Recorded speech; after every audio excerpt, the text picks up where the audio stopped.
The Burgundians emerged from the dense forests and marshy lowlands of what is now northern Poland and the southern Baltic coast during the first 2 centuries of the Common Era, their earliest settlements clustering along the meandering banks of the Vistula river system.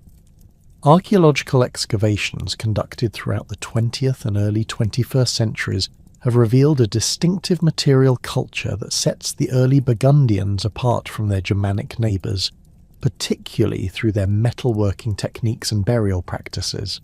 The Veilbach culture, which dominated this region from approximately 1 AD to 450 AD, provides the clearest archaeological window into early Burgundian society, though scholars continue to debate the precise ethnic boundaries within this broader cultural complex.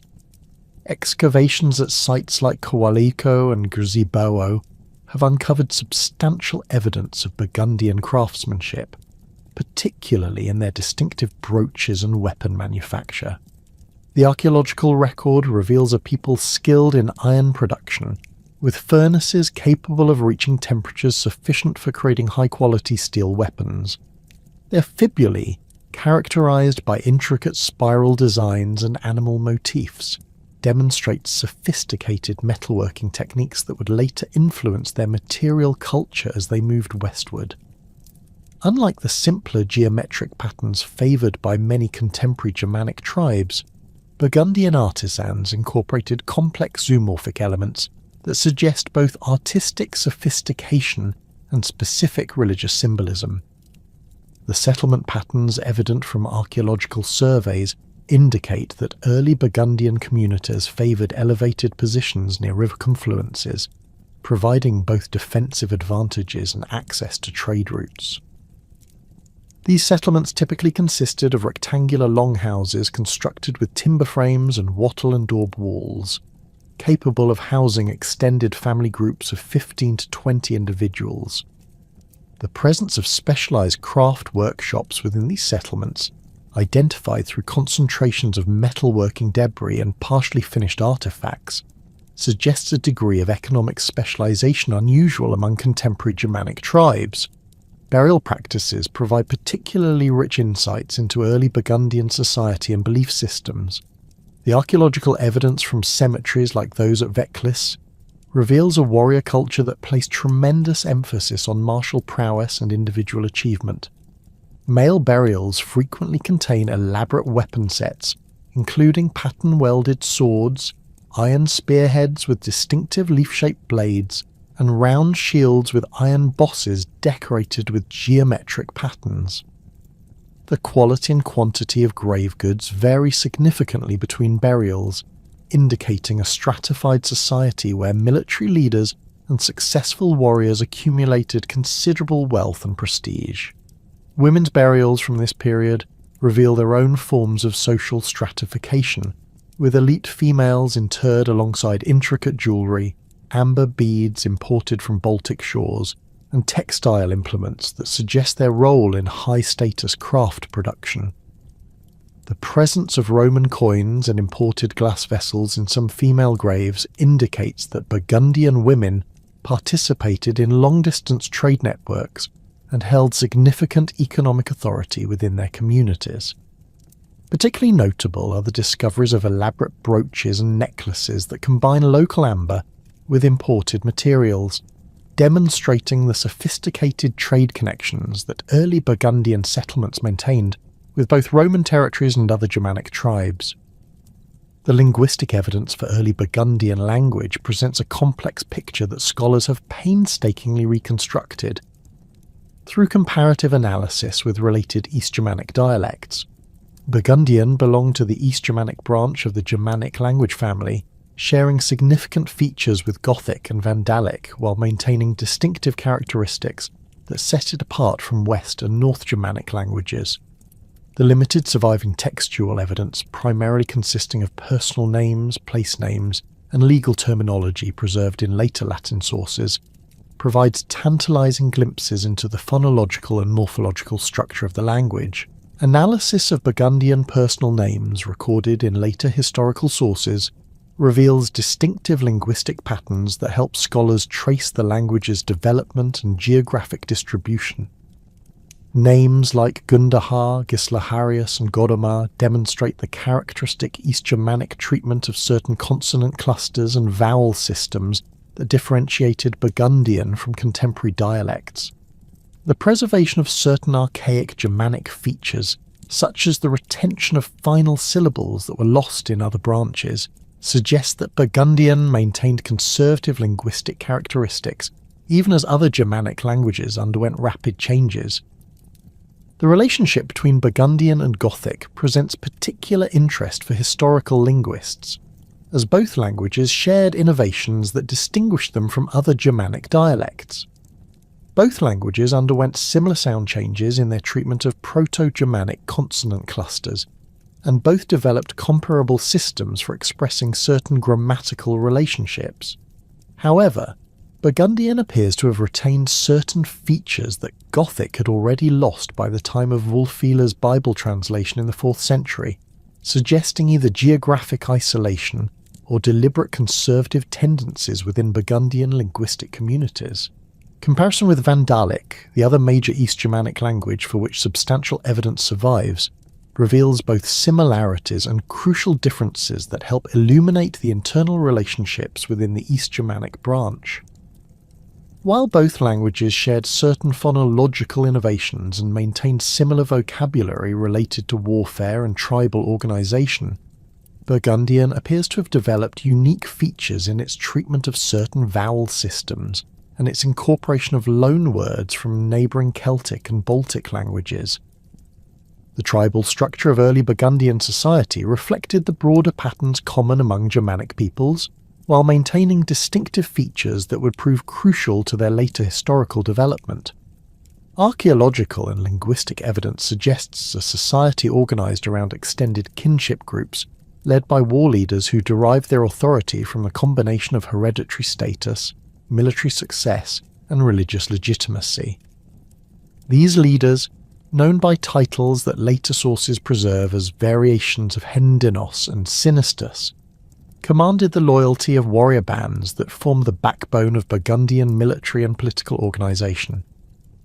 The warrior culture that dominated early Burgundian society centred around concepts of personal honour, martial prowess, and loyalty to charismatic leaders.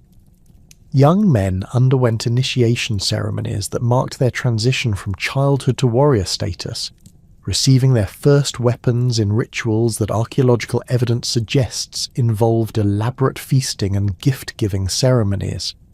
The comitatus system, whereby young warriors attached themselves to successful leaders in exchange for weapons, protection, and opportunities for glory, provided the organisational framework that enabled Burgundian military effectiveness and social cohesion.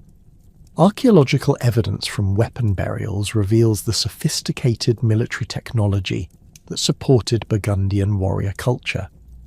Their smiths produced pattern-welded swords, whose complex construction techniques created blades of exceptional strength and flexibility, often decorated with intricate designs that held both aesthetic and spiritual significance.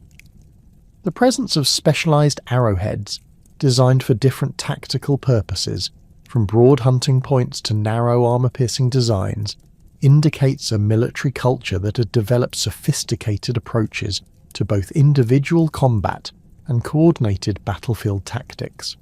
The religious practices of early Burgundian communities combined elements common throughout the Germanic world with distinctive local traditions that reflected their specific geographic and cultural environment.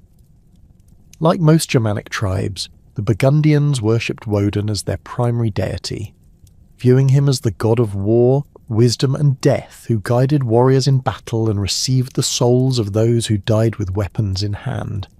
Archaeological evidence from cult sites along the Vistula suggests that Burgundian religious practices involved elaborate ritual deposits of weapons and jewellery in sacred groves and springs, offerings intended to secure divine favour for military expeditions and tribal prosperity.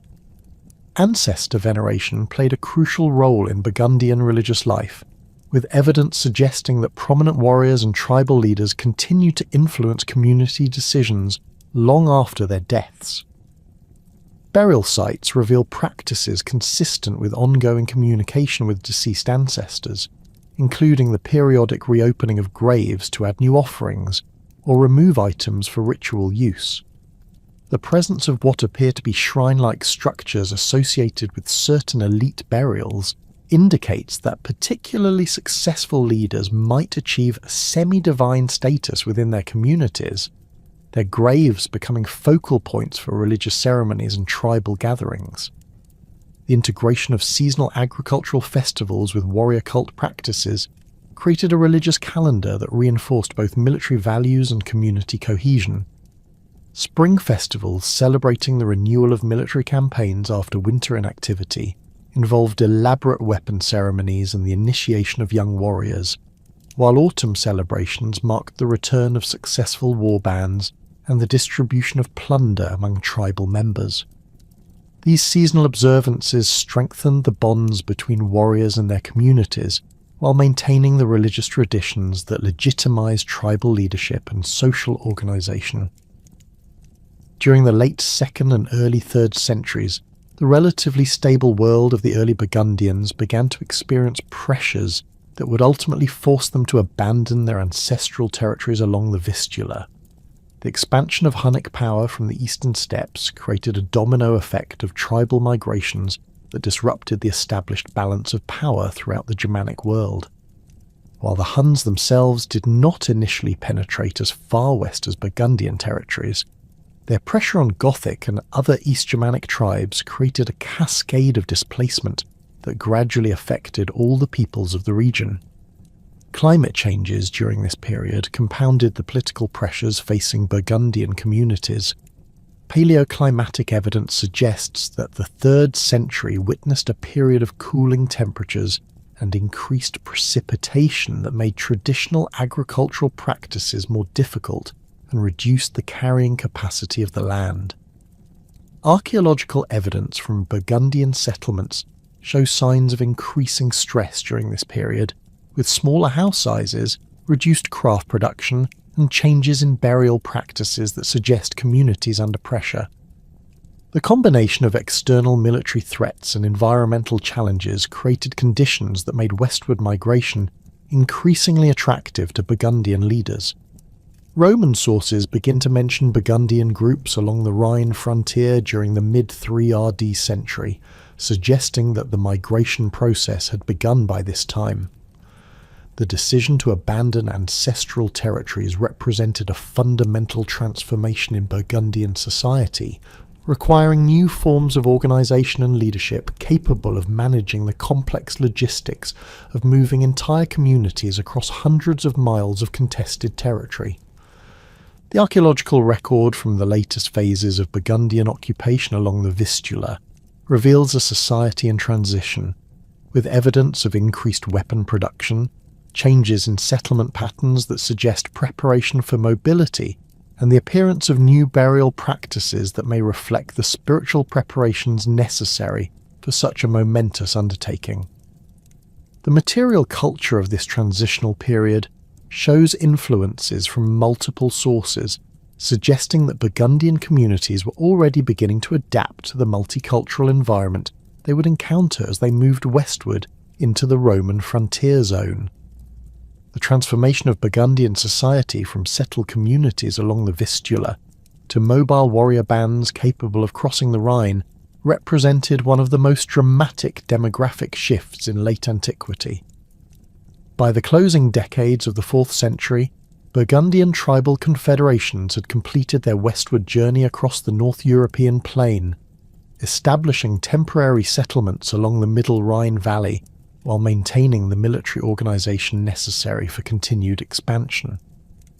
Archaeological evidence from sites like Mainz and Speyer reveals the presence of distinctively Burgundian metalwork and burial practices dating to this transitional period, indicating that substantial populations had successfully navigated the complex political landscape of the Roman frontier zone. The winter of 406 AD marked a pivotal moment in European history, as unprecedented cold temperatures froze the Rhine solid enough to support the crossing of entire tribal populations with their wagons, livestock, and accumulated possessions. Contemporary sources, particularly the chronicler Prosper of Aquitaine, describe the river as frozen so thoroughly that armed warriors could march across its surface without breaking through the ice. The Burgundians, along with their Vandal and Alan allies, had spent months preparing for this crossing, accumulating supplies and coordinating their movements to maximise their chances of overwhelming Roman frontier defences through sheer numbers and coordinated timing. The crossing itself involved approximately 80,000 Burgundians, organised into family groups, led by their traditional war leaders, each group responsible for transporting their own weapons, tools and essential supplies across the treacherous river surface. Archaeological analysis of abandoned campsites along the eastern Rhine bank reveals the scale of preparation involved, with evidence of massive stockpiles of preserved food, temporary forge installations for last-minute weapon repairs, and burial sites containing individuals who died during the harsh winter months preceding the crossing. The material remains suggest a highly organised operation rather than a desperate flight, with tribal leaders coordinating logistics on a scale that required sophisticated planning and communication networks. The initial Roman response to this massive incursion proved inadequate to contain the scale of the invasion. The Rhine frontier, already weakened by decades of troop withdrawals to support imperial campaigns in other theatres, could not muster sufficient forces to prevent the crossing or contain the subsequent dispersal of tribal groups throughout Gaul. Stilicho, the powerful Magister Militum, who effectively controlled the Western Roman Empire during Emperor Honorius's minority, found himself confronting a crisis that threatened to destabilise the entire Gallic prefecture, while simultaneously managing Gothic pressures in Italy and usurpation attempts in Britain. The Burgundians demonstrated remarkable tactical flexibility during their initial campaigns in Gaul, avoiding direct confrontations with major Roman field armies, while systematically occupying strategic positions that controlled river crossings and trade routes. Unlike the Vandals, who pursued a strategy of rapid movement toward the Mediterranean coast, or the Alans, who scattered into smaller raiding bands, the Burgundians maintained their tribal cohesion while establishing fortified positions that could serve as bases for further expansion or negotiation with Roman authorities. Their choice of targets reveals sophisticated intelligence gathering, as they consistently occupied sites with existing infrastructure suitable for supporting large populations, while avoiding heavily defended urban centres that would require costly siege operations. The transformation of these initial military successes into a recognised political entity required delicate negotiations with Roman imperial authorities, who faced the practical reality of their inability to expel the invaders through military force alone. The concept of foederity status, whereby barbarian tribes received official recognition as allied troops in exchange for military service and territorial grants, provided a framework that served both Roman administrative needs and Burgundian desires for legitimacy. Emperor Honorius, advised by his court officials who understood the strategic value of converting enemies into allies, authorised negotiations that would fundamentally alter the political landscape of Eastern Gaul. The diplomatic process that led to Burgundian foederati status involved complex negotiations conducted through intermediaries who could navigate both Roman legal traditions and Germanic concepts of honour and obligation. Roman negotiators, likely including bishops who served as neutral parties acceptable to both sides, worked to establish terms that would provide the Burgundians with secure territorial grants, while binding them to provide military service against other barbarian groups threatening imperial territories. The Burgundians, led by King Gundahar, whose name appears in contemporary Roman sources as Guntharius, brought their own diplomatic traditions, emphasising personal oaths and reciprocal obligations that had to be reconciled with Roman legal frameworks. The establishment of the First Burgundian Kingdom around Worms in 413 AD represented a remarkable achievement in early medieval state-building, creating a functioning political entity that combined Germanic tribal traditions with Roman administrative practices. The choice of Worms as their capital demonstrated strategic thinking, as the city controlled important Rhine crossings, while possessing existing urban infrastructure capable of supporting a royal court and administrative apparatus. Archaeological excavations in the Worms area have revealed evidence of substantial Burgundian settlement during this period, including distinctive grave goods, modified Roman buildings adapted for Germanic use, and workshop areas producing the characteristic metalwork that marked Burgundian material culture. King Gundahar's court at Worms developed into a sophisticated political centre that attracted not only Burgundian nobles, but also Roman administrators, merchants and clerics who recognised the opportunities presented by this new political arrangement. The royal household maintained Germanic traditions of warrior loyalty and gift-giving, while adopting Roman practices of written record-keeping and formal diplomatic protocol. Contemporary sources describe elaborate feasting ceremonies where Burgundian nobles received weapons and jewellery from their king, while Roman officials participated in negotiations conducted according to imperial legal procedures. The integration of Burgundian settlers with existing Gallo-Roman populations proceeded through a complex process of accommodation and adaptation that varied significantly across different regions and social levels. In rural areas, Burgundian warriors often received grants of land that had been abandoned or confiscated from Roman owners who had fled during the initial invasion, while in some cases they established new settlements on previously uncultivated territories. The archaeological record reveals evidence of both segregated communities where Burgundians maintained their traditional settlement patterns and mixed communities where Germanic and Roman material cultures began to blend.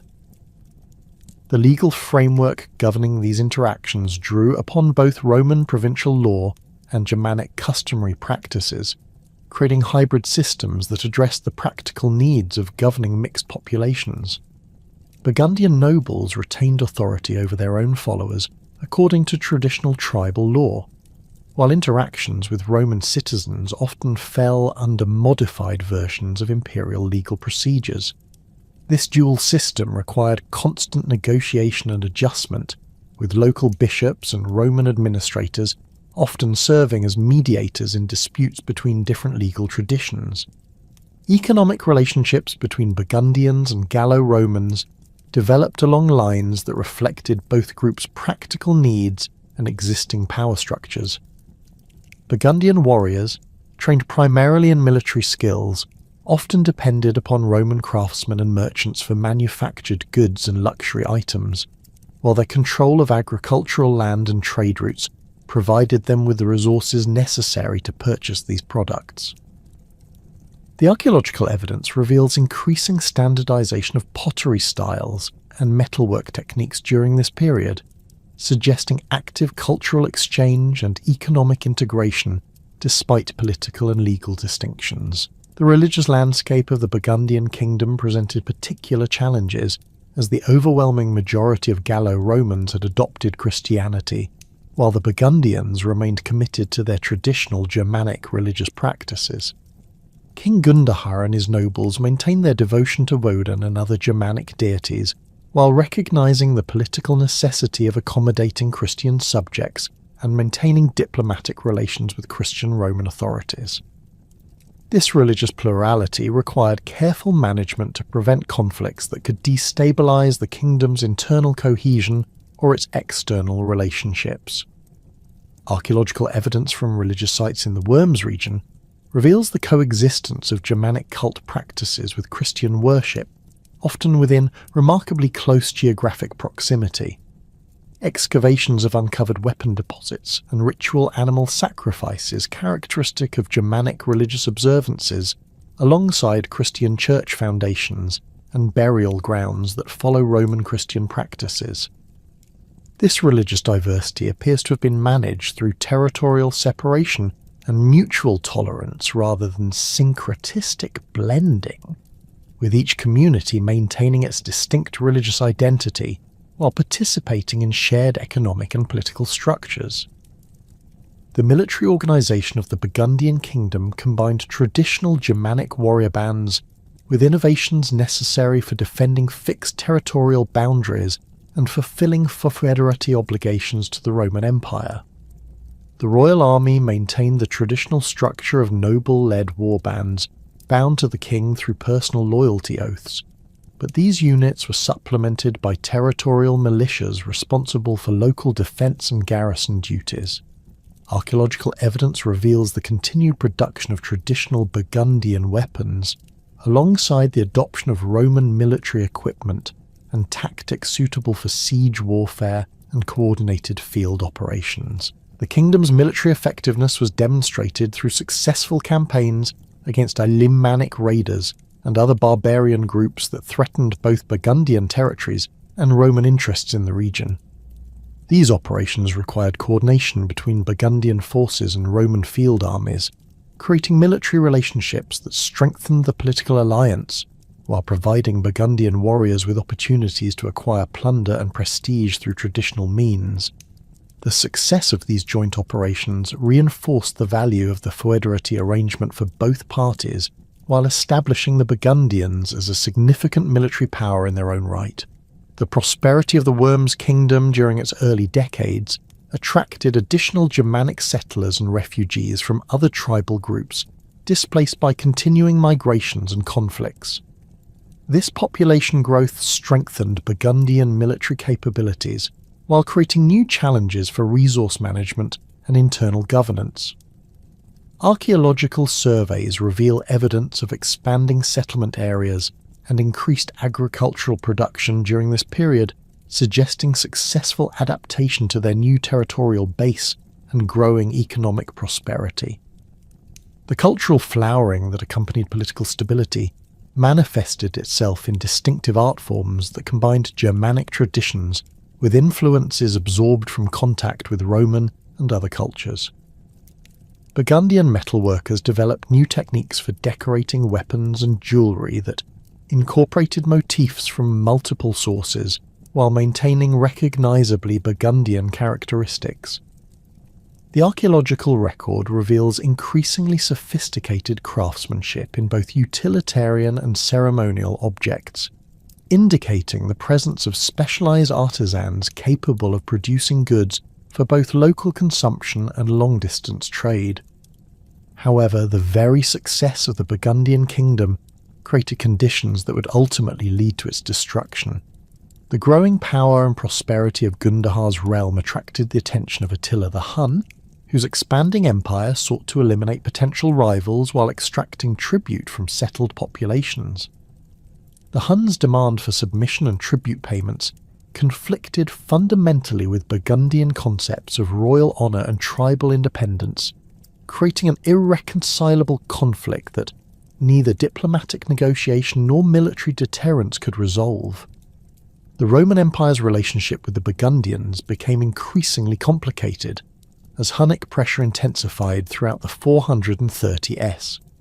While the Burgundians had proven valuable allies in containing other barbarian groups, their growing independence and military strength raised concerns among Roman administrators who feared the emergence of another Gothic-style kingdom that might eventually threaten imperial authority directly.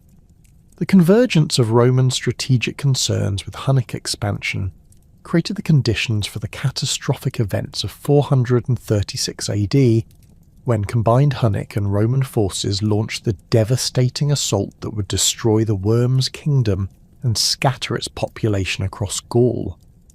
The catastrophic destruction of the Burgundian kingdom at Worms in 436 AD left the surviving population scattered across Gaul, their political unity shattered and their military strength decimated.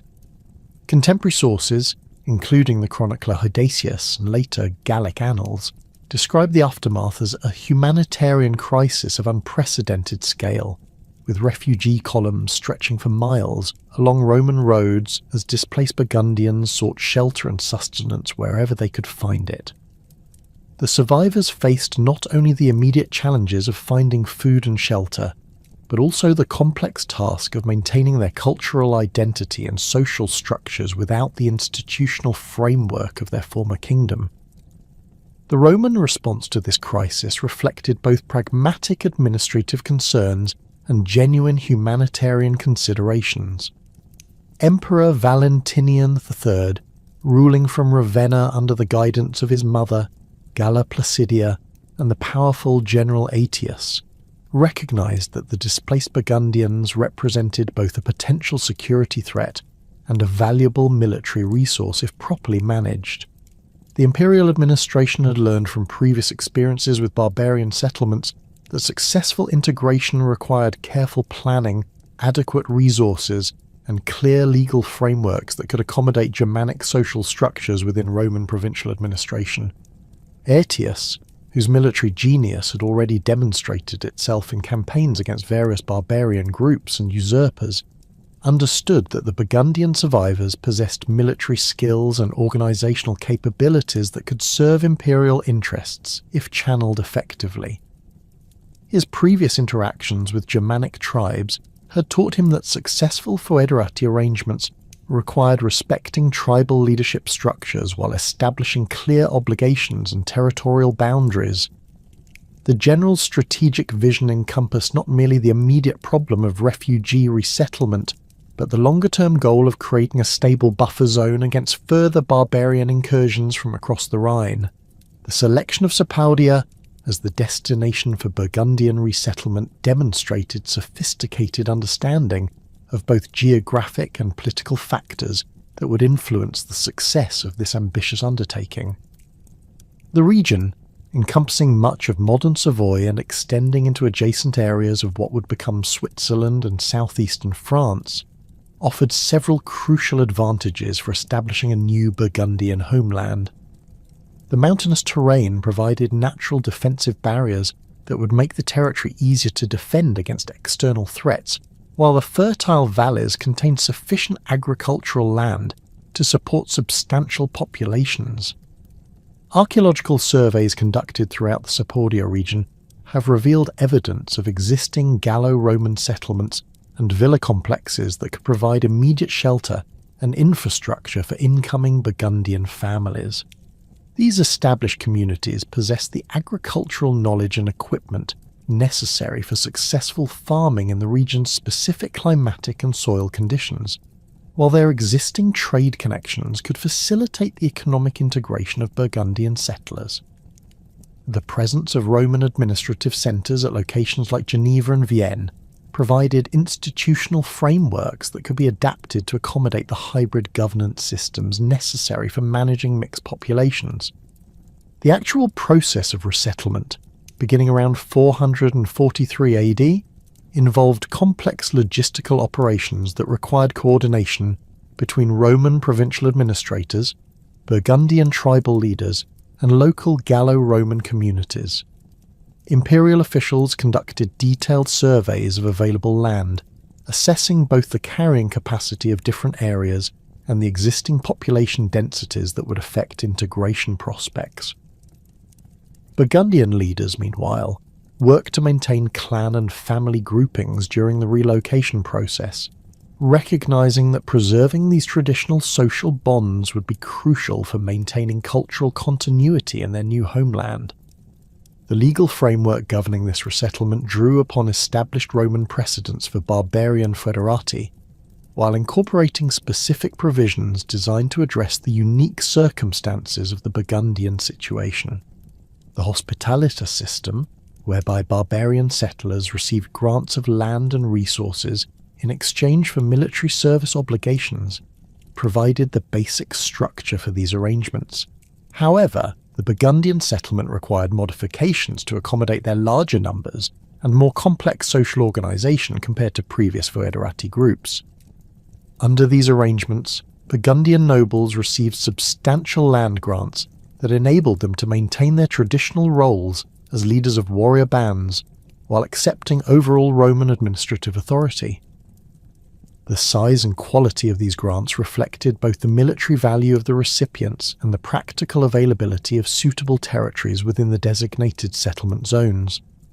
Archaeological evidence from elite Burgundian burials in Sapaudia reveals the continued accumulation of wealth and status symbols, indicating that the resettlement successfully preserved the social hierarchies that had characterized Burgundian society in their previous homeland. The integration of Burgundian military units into Roman defensive systems proceeded according to carefully negotiated agreements that balanced imperial strategic needs with Burgundian military traditions. Burgundian warriors retained their traditional weapons and fighting techniques, while accepting Roman command structures for coordinated operations against external threats. The archaeological record reveals continued production of distinctively Burgundian weapons and armour, alongside the adoption of Roman military equipment, suggesting a hybrid military culture that combined elements from both traditions. King Gundioch emerged as the dominant Burgundian leader during this crucial period of resettlement and reorganisation, his authority recognised both by his own people and by Roman imperial administrators who needed reliable partners for managing the complex challenges of integration. Contemporary sources describe Gundioch as a skilled diplomat who could navigate both Germanic concepts of personal honour and Roman legal procedures, making him an ideal intermediary for the delicate negotiations required to establish stable relationships between different communities within Sapaudia. Gundioch's consolidation of power among the scattered Burgundian groups required careful attention to traditional legitimacy sources while adapting to the new political realities of life within the Roman provincial system. He maintained the ceremonial aspects of Germanic kingship, including the elaborate gift-giving ceremonies that reinforced bonds between nobles and their followers, while establishing administrative practices that could interface effectively with Roman bureaucratic procedures. The royal court that developed around Gundioch combined Germanic warrior culture with Roman diplomatic protocols, creating a unique political environment that attracted ambitious individuals from both cultural backgrounds. The expansion of Burgundian territory under Gundioch's leadership proceeded through a combination of diplomatic negotiation, military pressure, and strategic alliance building that gradually extended their influence throughout the Rhone Valley system. This expansion was not merely territorial acquisition, but represented a systematic effort to create defensible boundaries and secure control over economically valuable resources.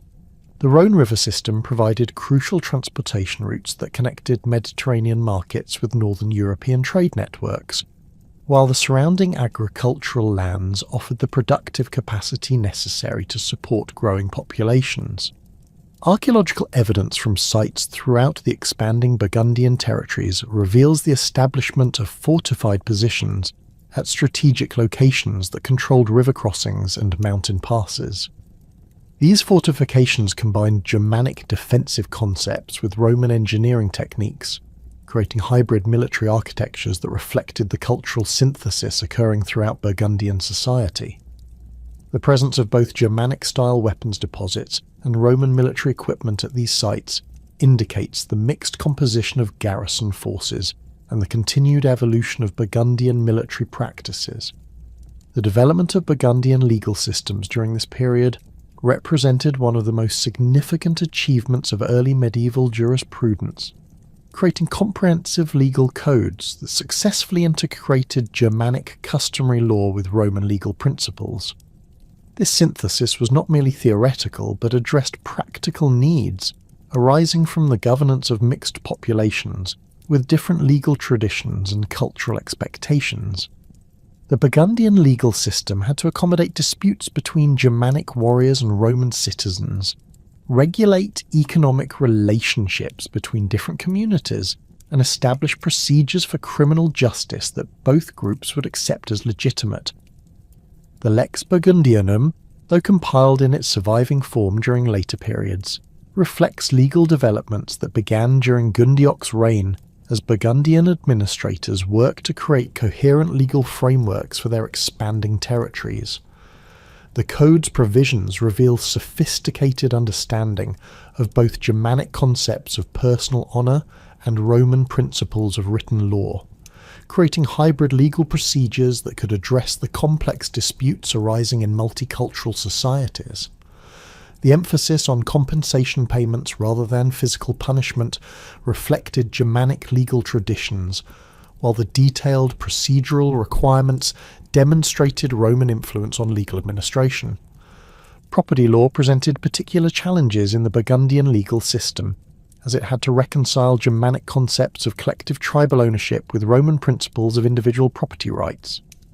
The solutions developed by Burgundian legal scholars created innovative approaches to land tenure that protected both Germanic clan rights and Roman proprietary interests.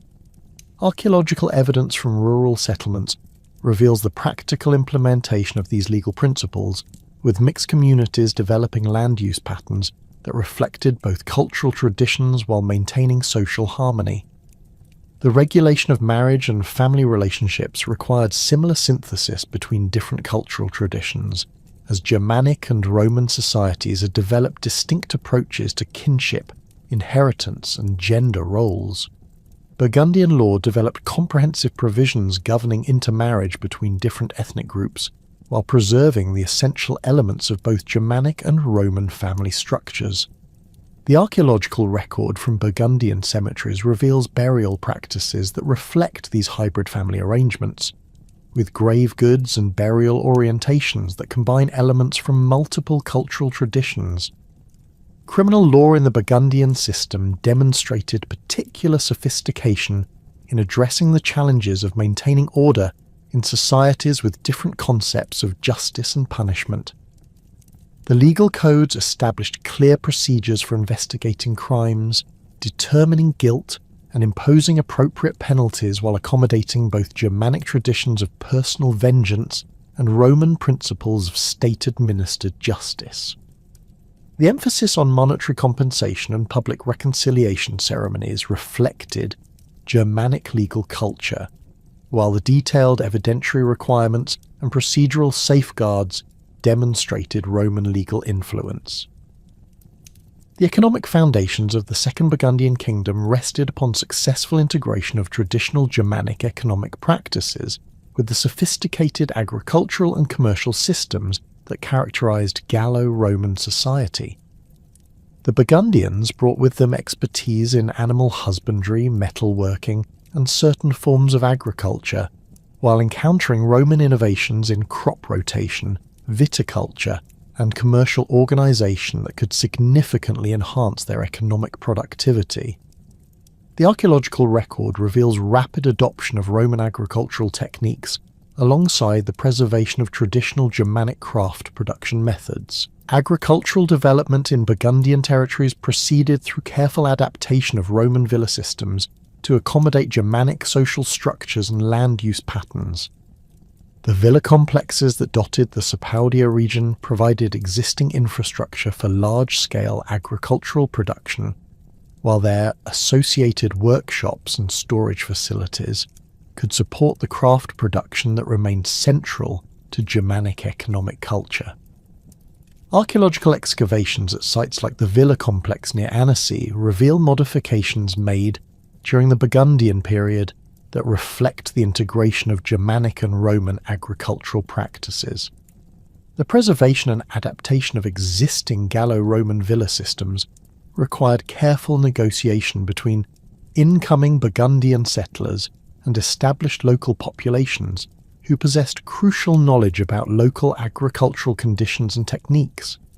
These negotiations often resulted in complex arrangements whereby Roman agricultural specialists continued to manage day-to-day farming operations, while Burgundian nobles assumed overall ownership and control of the properties. The archaeological evidence suggests that these arrangements often proved mutually beneficial, with agricultural productivity increasing as Germanic and Roman techniques were combined. Craft production in Burgundian territories maintained traditional Germanic emphasis on metalworking and weapon manufacture, while incorporating Roman techniques and market structures that could support increased production and wider distribution. Archaeological evidence from workshop sites reveals the continued production of distinctively Burgundian metalwork alongside the adoption of Roman tools and techniques that enhanced both quality and efficiency. The presence of Roman-style pottery kilns and glassworking facilities at Burgundian sites indicates the rapid adoption of new craft technologies that could serve both local consumption and export markets. Trade relationships developed by the Burgundian kingdom took advantage of their strategic position along major transportation routes, connecting northern Europe with Mediterranean markets. The Rhone Valley system provided natural transportation corridors that Burgundian merchants could exploit, while their political control over strategic locations enabled them to collect customs duties and regulate commercial traffic. Archaeological evidence from trading centres like Lyon reveals the presence of Burgundian merchants and their distinctive products in commercial networks that extended throughout Gaul and into other parts of the Roman Empire. The integration of Burgundian economic activities with existing Roman commercial structures required adaptation of Germanic trading practices to accommodate Roman legal requirements and market expectations. Burgundian merchants had to learn Roman commercial law, accounting procedures, and quality standards, while Roman traders needed to understand Germanic concepts of personal honour and reciprocal obligation that influenced business relationships. The archaeological record reveals increasing standardization of weights, measures, and product quality during this period, suggesting successful integration of different commercial traditions. The death of Gundioch around 473 AD precipitated a succession crisis that would fundamentally reshape Burgundian political structures and establish the framework for the kingdom's most sophisticated period of legal and administrative development. Unlike the clear hereditary succession patterns that characterize many Germanic kingdoms, Burgundian tradition recognized multiple claimants among a deceased king's male relatives, creating opportunities for both internal conflict and innovative power-sharing arrangements. Gundobad, one of Gundioch's sons, emerged from this complex succession process not merely as king of the Burgundians, but as a figure who would successfully navigate the intricate political landscape of late 5th century Gaul while maintaining simultaneous positions within both Germanic and Roman power structures. Gundobad's rise to dominance required eliminating potential rivals among his own family members, a process that contemporary sources describe with the brutal efficiency characteristic of Germanic succession struggles. His brother Chilperic, who had established his own power base around Lyon, represented the most serious threat to unified Burgundian authority. The conflict between these brothers extended beyond mere personal ambition to encompass fundamental questions about the future direction of Burgundian political development, with Chilperic advocating closer integration with Roman administrative systems, while Gundobad favoured maintaining stronger Germanic institutional traditions. The resolution of this fraternal conflict through Chilperic's assassination around 493 AD eliminated the last significant internal challenge to Gundobad's authority, while simultaneously demonstrating the ruthless pragmatism that would characterize his approach to political problems throughout his reign. Archaeological evidence from Lyon reveals signs of violent destruction at several elite residences during this period, suggesting that the elimination of Chilperic involved systematic purges of his supporters and the redistribution of their properties among Gundobad's followers. The material remains indicate that this political violence was followed by rapid reconstruction and expansion of royal administrative facilities, suggesting efficient consolidation of power rather than prolonged instability. The unique aspect of Gundobad's political position lay in his simultaneous holding of both Germanic kingship and Roman imperial office, a dual role that required constant negotiation between competing sets of obligations and expectations. His appointment as Magister Militum per Gallius by Emperor Zeno in 474 AD recognized both his military capabilities and his strategic importance in maintaining Roman interests in southeastern Gaul. This position granted him command authority over imperial forces throughout the Gallic provinces, while requiring him to coordinate his policies with other Roman officials and maintain loyalty to imperial objectives that might conflict with purely Burgundian interests. The practical challenges of managing these dual roles required sophisticated administrative systems capable of distinguishing between Gundobad's actions as Germanic king and his responsibilities as Roman general. His court developed elaborate protocols for conducting business in different capacities, with separate ceremonial procedures for receiving Germanic nobles, seeking royal favour, and Roman officials requiring military coordination. Archaeological evidence from his primary residence at Lyon reveals architectural modifications that created distinct spaces for Germanic and Roman court functions, including a traditional Germanic hall for warrior assemblies alongside Roman-style administrative offices, equipped for managing imperial correspondence and military logistics. The military implications of Gundobad's dual position proved particularly complex, as he commanded both traditional Burgundian warrior bands bound to him through personal loyalty oaths and Roman military units operating under imperial command structures. These different military organizations required distinct approaches to recruitment, training and compensation, while somehow maintaining operational coordination when circumstances required joint action. The archaeological record reveals continued production of traditional Burgundian weapons alongside Roman military equipment, suggesting the maintenance of parallel military cultures within a unified command structure. Gundobad's campaigns against various threats to Burgundian and Roman interests demonstrated his ability to coordinate these different military resources effectively while advancing both Germanic and imperial objectives. His operations against Alemannic raiders in the Upper Rhine Valley protected both Burgundian territories and Roman frontier positions, while providing his warriors with opportunities for acquiring plunder and prestige through traditional means. The success of these campaigns reinforced his legitimacy among both his Germanic followers and Roman superiors, while establishing his reputation as one of the most effective military leaders in late 5th century Gaul. The promulgation of the Lex Burgundionum around 500 AD represented the culmination of decades of legal development and administrative experimentation, creating one of the most sophisticated legal codes of the early medieval period.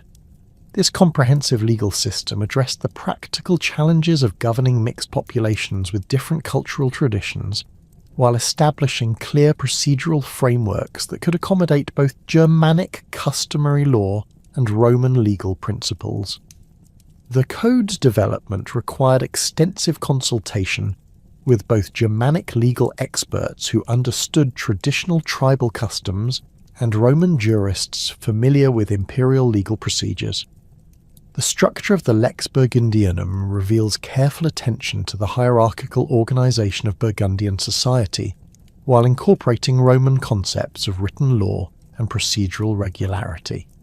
The code established clear distinctions between different social classes, with separate legal provisions governing the rights and obligations of Burgundian nobles, free warriors, and various categories of dependents. These social distinctions reflected traditional Germanic concepts of honour and status, while incorporating Roman legal categories that could accommodate the complex social relationships that had developed in mixed communities. Property law within the Lex Burgundionum addressed the fundamental challenges of regulating land tenure in societies where Germanic collective ownership concepts coexisted with Roman individual property rights. The code established innovative legal mechanisms for transferring property between different ethnic groups while protecting the essential interests of both Germanic clans and Roman proprietors. Archaeological evidence from rural settlements reveals the practical implementation of these legal principles, with land use patterns that reflect successful integration of different ownership concepts while maintaining productive agricultural systems. The code's provisions governing criminal law demonstrated sophisticated understanding of the different approaches to justice that characterized Germanic and Roman legal traditions. Rather than simply imposing one system upon all inhabitants, the Lex Burgundionum created flexible procedures that could accommodate both Germanic concepts of personal honour and Roman principles of state-administered justice. The emphasis on monetary compensation and public reconciliation ceremonies reflected Germanic legal culture while the detailed evidentiary requirements and procedural safeguards demonstrated Roman legal influence. Marriage and family law presented particular challenges for legal codification, as Germanic and Roman societies had developed distinct approaches to kinship relationships, inheritance patterns, and gender roles. The Lex Burgundionum established comprehensive provisions governing intermarriage between different ethnic groups, while preserving the essential elements of both Germanic and Roman family structures. The code's treatment of inheritance rights revealed careful balancing between Germanic traditions of collective clan ownership and Roman principles of individual testamentary disposition. The creation of the Lex Romana Burgundianum as a separate legal code, specifically governing Roman subjects within Burgundian territories, demonstrated Gundobad's sophisticated understanding of the administrative challenges involved in ruling mixed populations. Rather than attempting to force all inhabitants under a single legal system, this approach recognized that different communities required different legal frameworks while maintaining overall political unity under Burgundian royal authority. The Roman Code drew primarily upon the Theodosian Code and other established imperial legal sources, while incorporating specific modifications necessary for local conditions. The dual legal system created by these parallel codes required complex administrative machinery capable of determining which legal framework applied to specific cases while ensuring consistent application of legal principles across different communities. Gundobad's administration developed elaborate procedures for handling disputes that crossed ethnic boundaries, often requiring panels of judges familiar with both legal traditions to ensure fair resolution of complex cases. Archaeological evidence from administrative centres reveals the presence of both Germanic and Roman legal experts working within integrated judicial systems. The practical implementation of this dual legal system required extensive training programs for local administrators who needed to understand both legal traditions and the procedures for determining their appropriate application. Court records preserved in later sources reveal the development of sophisticated case law that addressed the inevitable conflicts and ambiguities arising from parallel legal systems.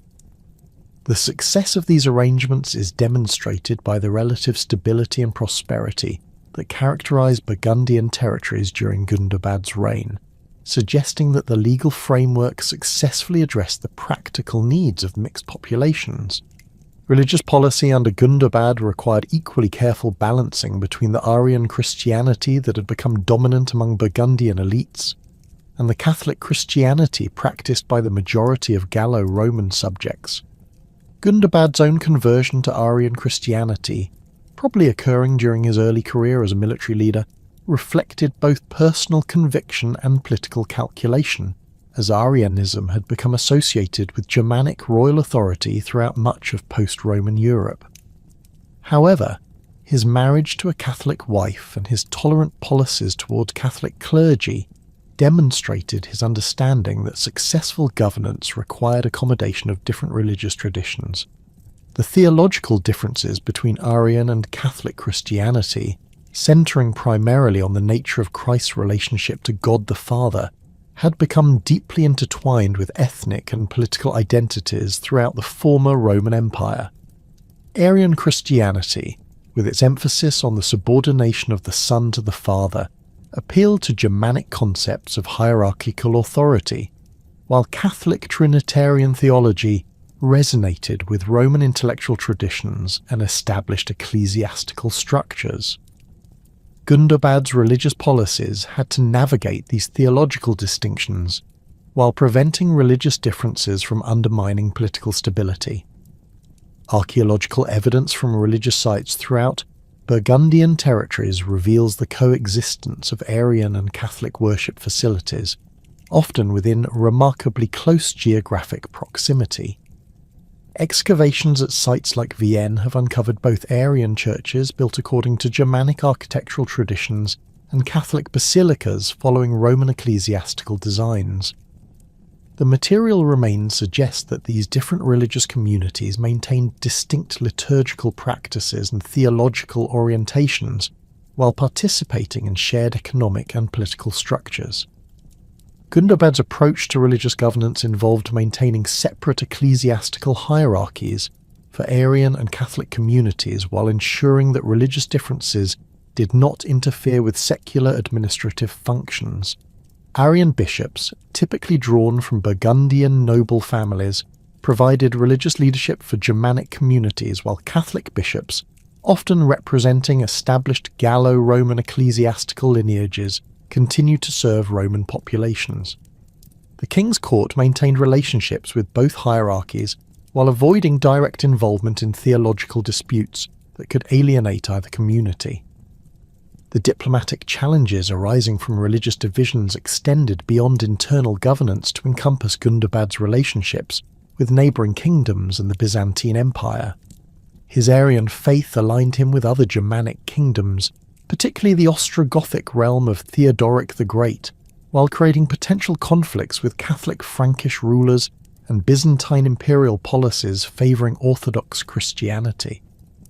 These religious considerations significantly influenced Gundobad's foreign policy, decisions and alliance strategies throughout his reign. Territorial expansion under Gundobad proceeded through a combination of military conquest, diplomatic negotiation, and strategic marriage alliances that gradually extended Burgundian influence throughout southeastern Gaul, while maintaining generally peaceful relationships with neighbouring powers. The acquisition of additional territories required careful integration of new populations and resources, while avoiding conflicts that could destabilise existing arrangements with Roman imperial authorities or other Germanic kingdoms. Archaeological surveys reveal evidence of Burgundian settlement expansion during this period, with new fortified positions established at strategic locations that controlled important transportation routes and agricultural resources. The expansion of Burgundian territories brought increasing contact with the Ostrogothic Kingdom of Italy, creating opportunities for both cooperation and conflict between two of the most powerful Germanic realms in post-Roman Europe. Theodoric the Great's policies toward the Burgundians reflected his broader strategy of maintaining stable relationships with neighbouring Germanic kingdoms while preventing the emergence of hostile coalitions that could threaten Ostrogothic interests. The archaeological record reveals evidence of increased trade and cultural exchange between Burgundian and Ostrogothic territories during this period, with distinctive Ostrogothic metalwork and pottery appearing at Burgundian sites alongside traditional local products. Diplomatic relationships with the Visigothic kingdom centred in Toulouse required careful navigation of competing territorial claims and conflicting alliance obligations that could easily escalate into military confrontation.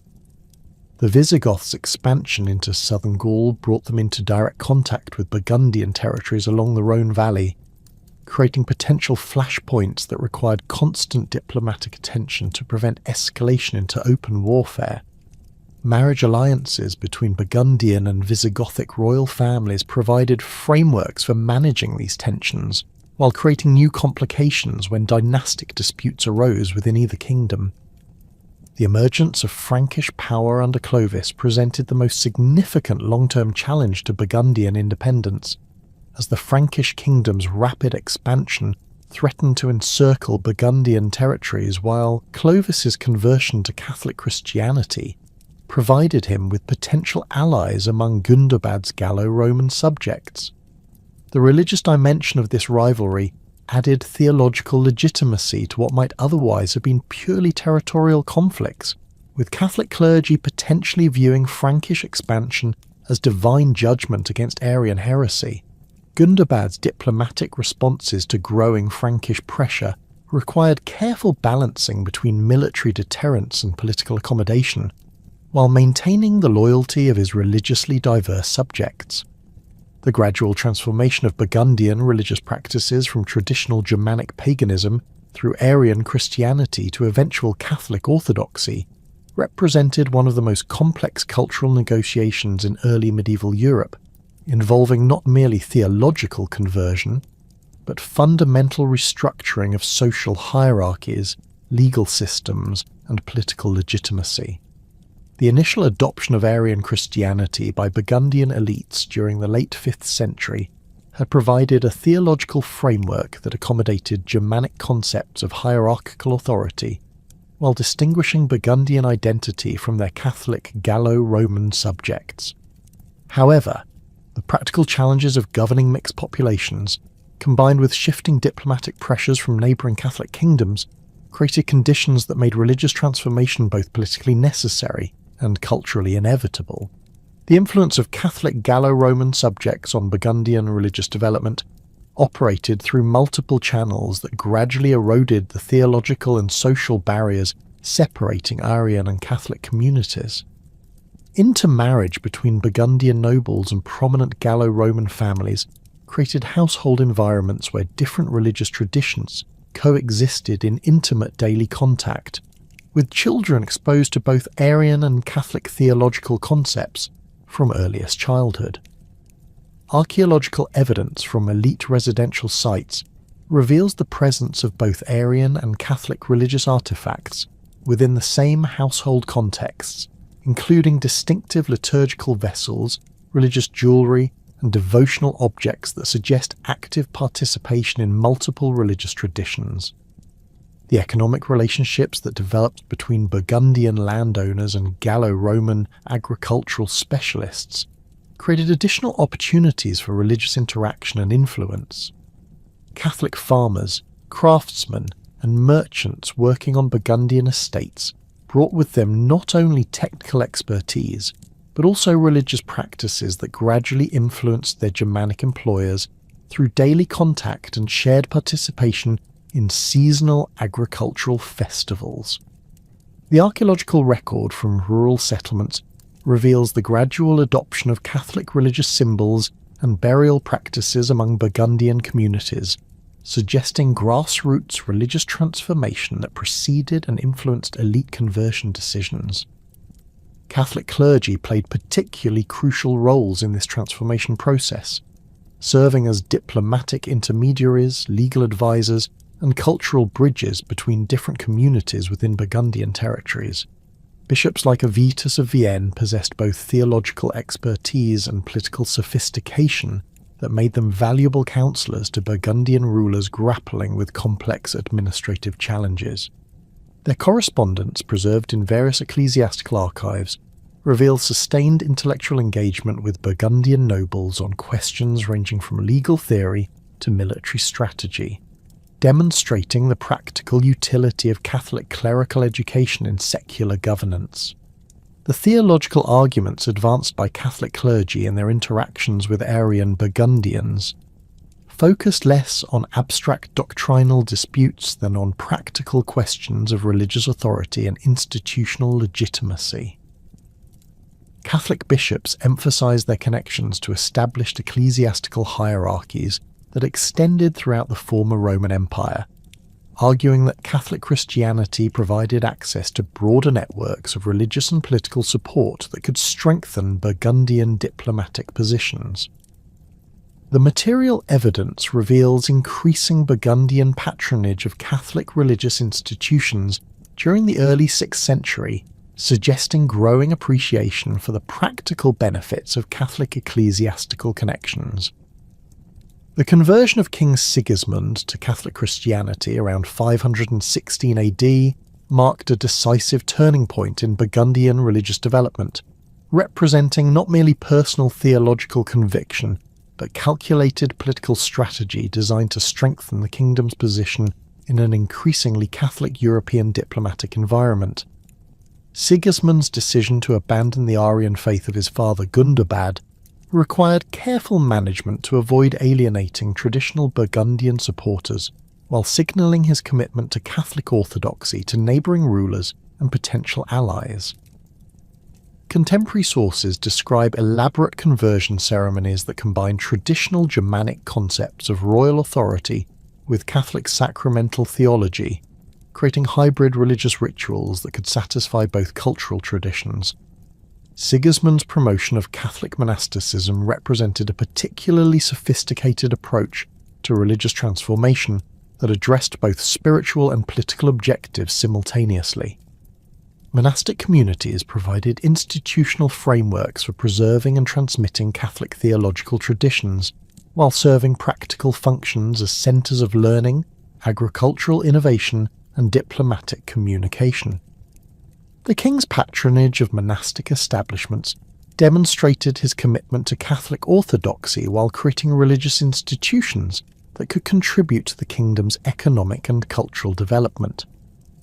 The Abbey of Saint-Maurice, established through Sigismund's direct patronage around 515 AD, exemplified the successful integration of Catholic monastic traditions with Burgundian royal authority and Germanic cultural values. The abbey's location in the strategically important Rhone Valley provided both defensive advantages and access to major transportation routes, while its dedication to Saint Maurice, a Roman soldier martyred for his Christian faith, created symbolic connections between military valour and religious devotion that resonated with Germanic warrior culture. Archaeological excavations at the abbey site have revealed substantial royal investments in monastic infrastructure, including elaborate church buildings, residential quarters for monks, and workshop facilities for manuscript production and craft activities. The monastic community at Saint-Maurice attracted scholars and craftsmen from throughout Europe, creating an intellectual and artistic centre that contributed significantly to the cultural synthesis occurring throughout Burgundian territories. The abbey's scriptorium produced illuminated manuscripts that combined Germanic artistic motifs with Catholic theological content, while its workshops developed distinctive styles of metalwork and textile production that reflected the cultural fusion characterizing Burgundian material culture during this period. The presence of monks from various ethnic backgrounds, including Romans, Franks, and other Germanic peoples, created a cosmopolitan religious community that served as a model for successful cultural integration.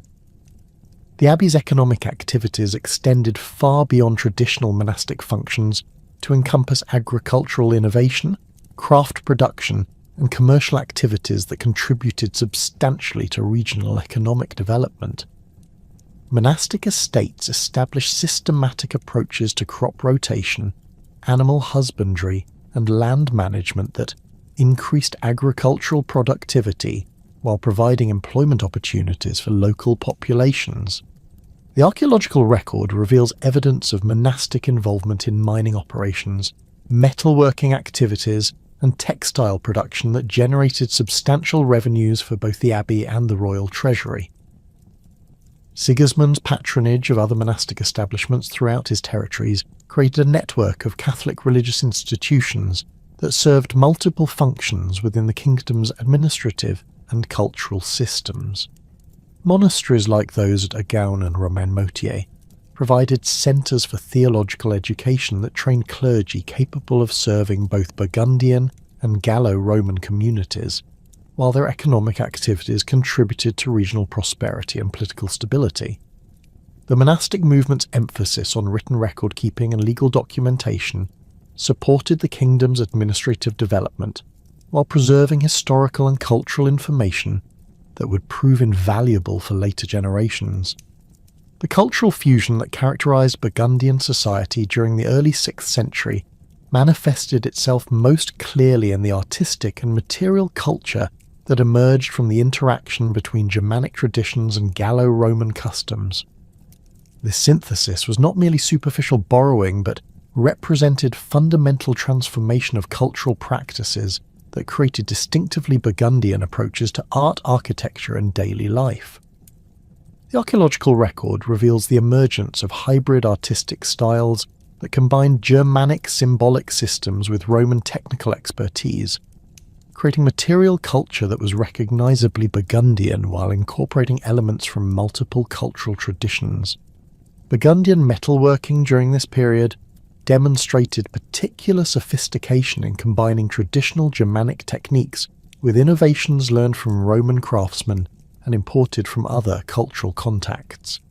Archaeological evidence from workshop sites reveals the production of jewellery, weapons, and decorative objects that incorporated complex geometric patterns derived from Germanic artistic traditions. alongside figurative elements influenced by Roman and Byzantine artistic styles. The technical quality of these productions indicates the presence of highly skilled craftsmen capable of working with multiple metals and employing sophisticated decoration techniques. The development of distinctive Burgundian jewellery styles reflected both cultural synthesis and social differentiation within the kingdom's increasingly complex society. Elite women's jewellery from this period combines traditional Germanic fibulae and brooches with Roman-influenced necklaces and earrings, often incorporating precious stones and decorative techniques that demonstrate extensive trade connections and sophisticated artistic capabilities. The archaeological record reveals regional variations in jewellery styles that suggest local workshops developing distinctive approaches to combining different cultural influences while maintaining recognisably Burgundian characteristics. Weapon production continued to hold central importance in Burgundian material culture, reflecting the persistent significance of military prowess and warrior identity within Germanic social structures. However, the weapons produced during the early 6th century demonstrate significant evolution from earlier purely Germanic traditions, incorporating Roman engineering principles and decorative elements that created hybrid military technologies. Archaeological analysis of Burgundian swords from this period reveals sophisticated pattern welding techniques that created blades of exceptional strength and flexibility, often decorated with intricate designs that combined Germanic runic symbols with Christian religious motifs. The burial practices that developed in Burgundian territories during this period provide particularly clear evidence of cultural synthesis, as funeral customs necessarily addressed fundamental questions about religious belief, social status, and cultural identity. Archaeological excavations of Burgundian cemeteries reveal the gradual transition from traditional Germanic burial practices emphasizing grave goods and warrior identity to Christian burial customs focused on resurrection theology and religious community membership. However, this transition was not abrupt but involved complex negotiations between different cultural traditions that created hybrid burial practices reflecting multiple influences.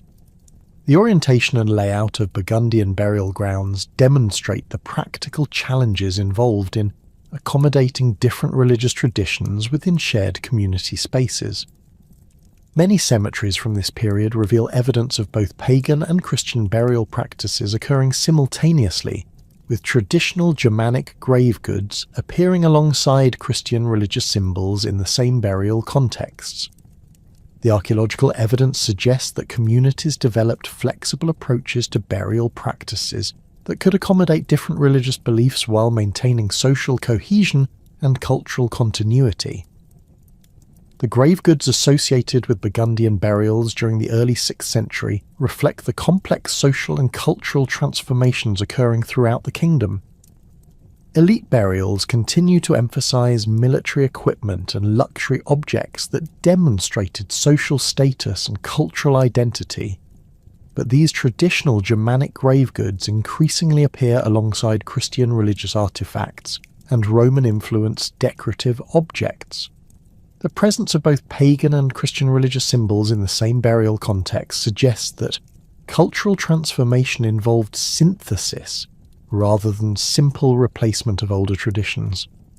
Architectural development in Burgundian territories demonstrated similar patterns of cultural fusion, with building techniques and decorative styles that combined Germanic construction methods with Roman engineering principles and Christian architectural requirements. The archaeological record reveals the construction of churches that incorporated traditional Germanic wooden construction techniques with Roman stone masonry, creating distinctive architectural styles that reflected the cultural synthesis occurring throughout Burgundian society. These religious buildings often featured decorative elements that combined Christian symbolic systems with Germanic artistic motifs, creating visual environments that could appeal to diverse cultural audiences. Residential architecture also evolved during this period to accommodate the changing social and cultural needs of Burgundian communities. Elite residences increasingly incorporated Roman-style amenities like hypocauste heating systems and decorative mosaics, while maintaining Germanic architectural elements like great halls designed for communal feasting and warrior assemblies. The archaeological evidence reveals the modification of existing Roman villa complexes to accommodate Germanic social practices alongside the construction of new buildings that combined elements from multiple architectural traditions.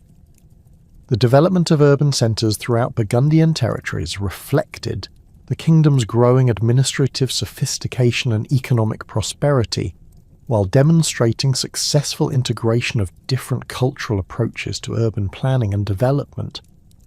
Cities like Lyon and Geneva experienced substantial growth during this period, with archaeological evidence revealing extensive construction projects that combined Roman urban planning principles with Germanic concepts of political and social organisation.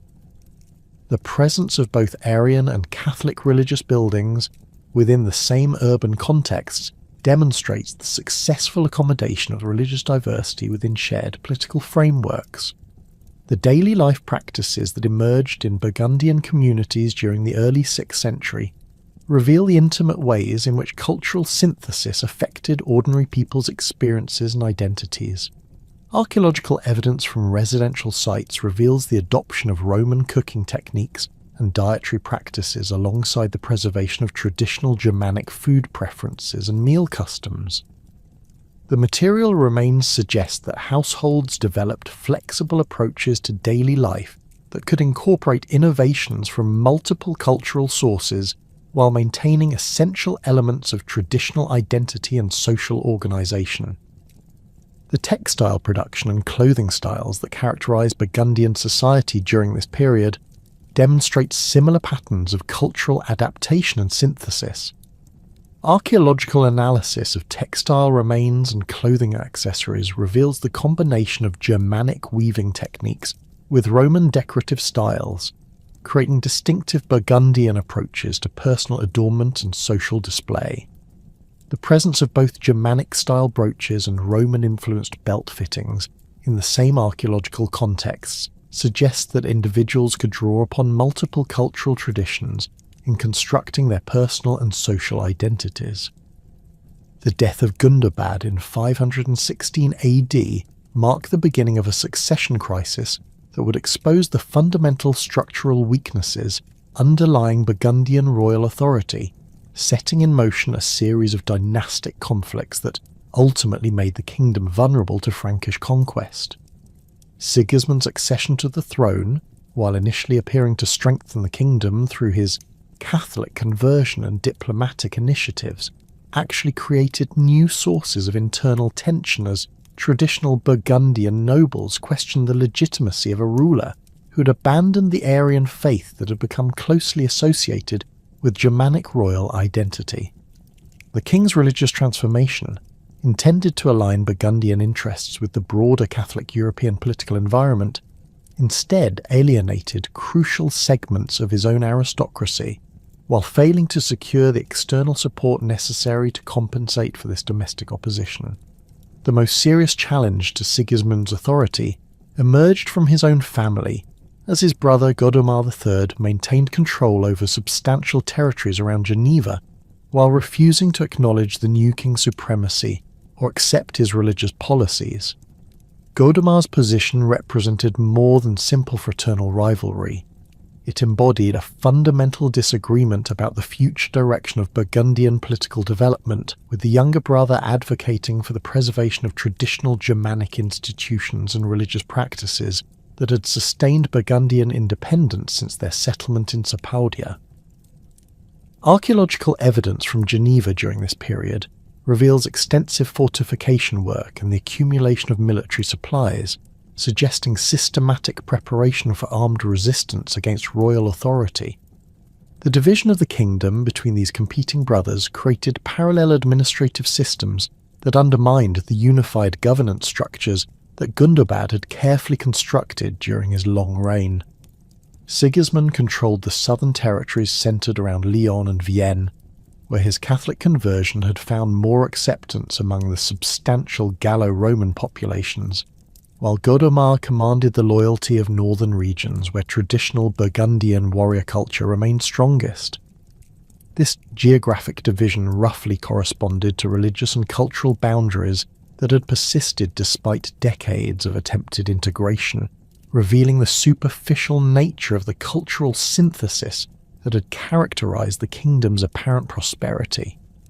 The practical consequences of this dynastic split extended far beyond symbolic disputes over royal legitimacy to encompass fundamental questions about military organization, legal administration, and economic policy that affected every aspect of Burgundian society.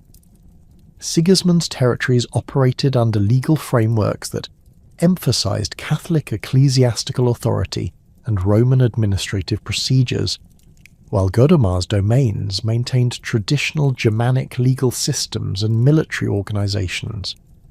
The archaeological record reveals distinct material culture patterns emerging in different regions during this period, with northern territories showing continued emphasis on traditional Burgundian metalwork and burial practices, while southern areas increasingly adopted Roman and Catholic cultural elements. The military implications of this division proved particularly damaging to Burgundian defensive capabilities, as the kingdom's military strength had always depended upon the coordination of warrior bands led by nobles who owed personal loyalty to a unified royal authority. The competing claims of Sigismund and Godomar forced individual nobles to choose sides in ways that fractured traditional military alliances and created opportunities for external enemies to exploit Burgundian weakness. Contemporary sources describe numerous skirmishes between supporters of the rival brothers, conflicts that depleted military resources while providing valuable intelligence about Burgundian defensive weaknesses to neighbouring kingdoms. The Frankish rulers Childebert and Clotaire I recognised the strategic opportunities presented by Burgundian internal divisions, understanding that a divided kingdom could not effectively resist coordinated external pressure while its internal conflicts provided potential allies among disaffected Burgundian nobles. Their systematic preparation for conquest involved not merely military planning, but sophisticated intelligence gathering and diplomatic manoeuvring designed to maximise Burgundian internal divisions while minimising the risks of unified resistance. Archaeological evidence from Frankish territories reveals substantial military preparations during the early 520s, including the expansion of weapon production facilities and the construction of supply depots along routes leading towards Burgundian territories. The Frankish approach to Burgundian conquest demonstrated remarkable strategic sophistication, avoiding direct confrontation with unified Burgundian forces while exploiting every opportunity to weaken the kingdom through political manipulation and targeted military pressure. Rather than launching immediate full-scale invasions, the Frankish kings pursued a strategy of gradual territorial acquisition combined with diplomatic initiatives designed to isolate potential Burgundian allies and encourage defections among the kingdom's nobility. This approach reflected lessons learned from previous Frankish campaigns against other Germanic kingdoms, where hasty military action had often strengthened enemy resistance by creating shared external threats that could overcome internal divisions.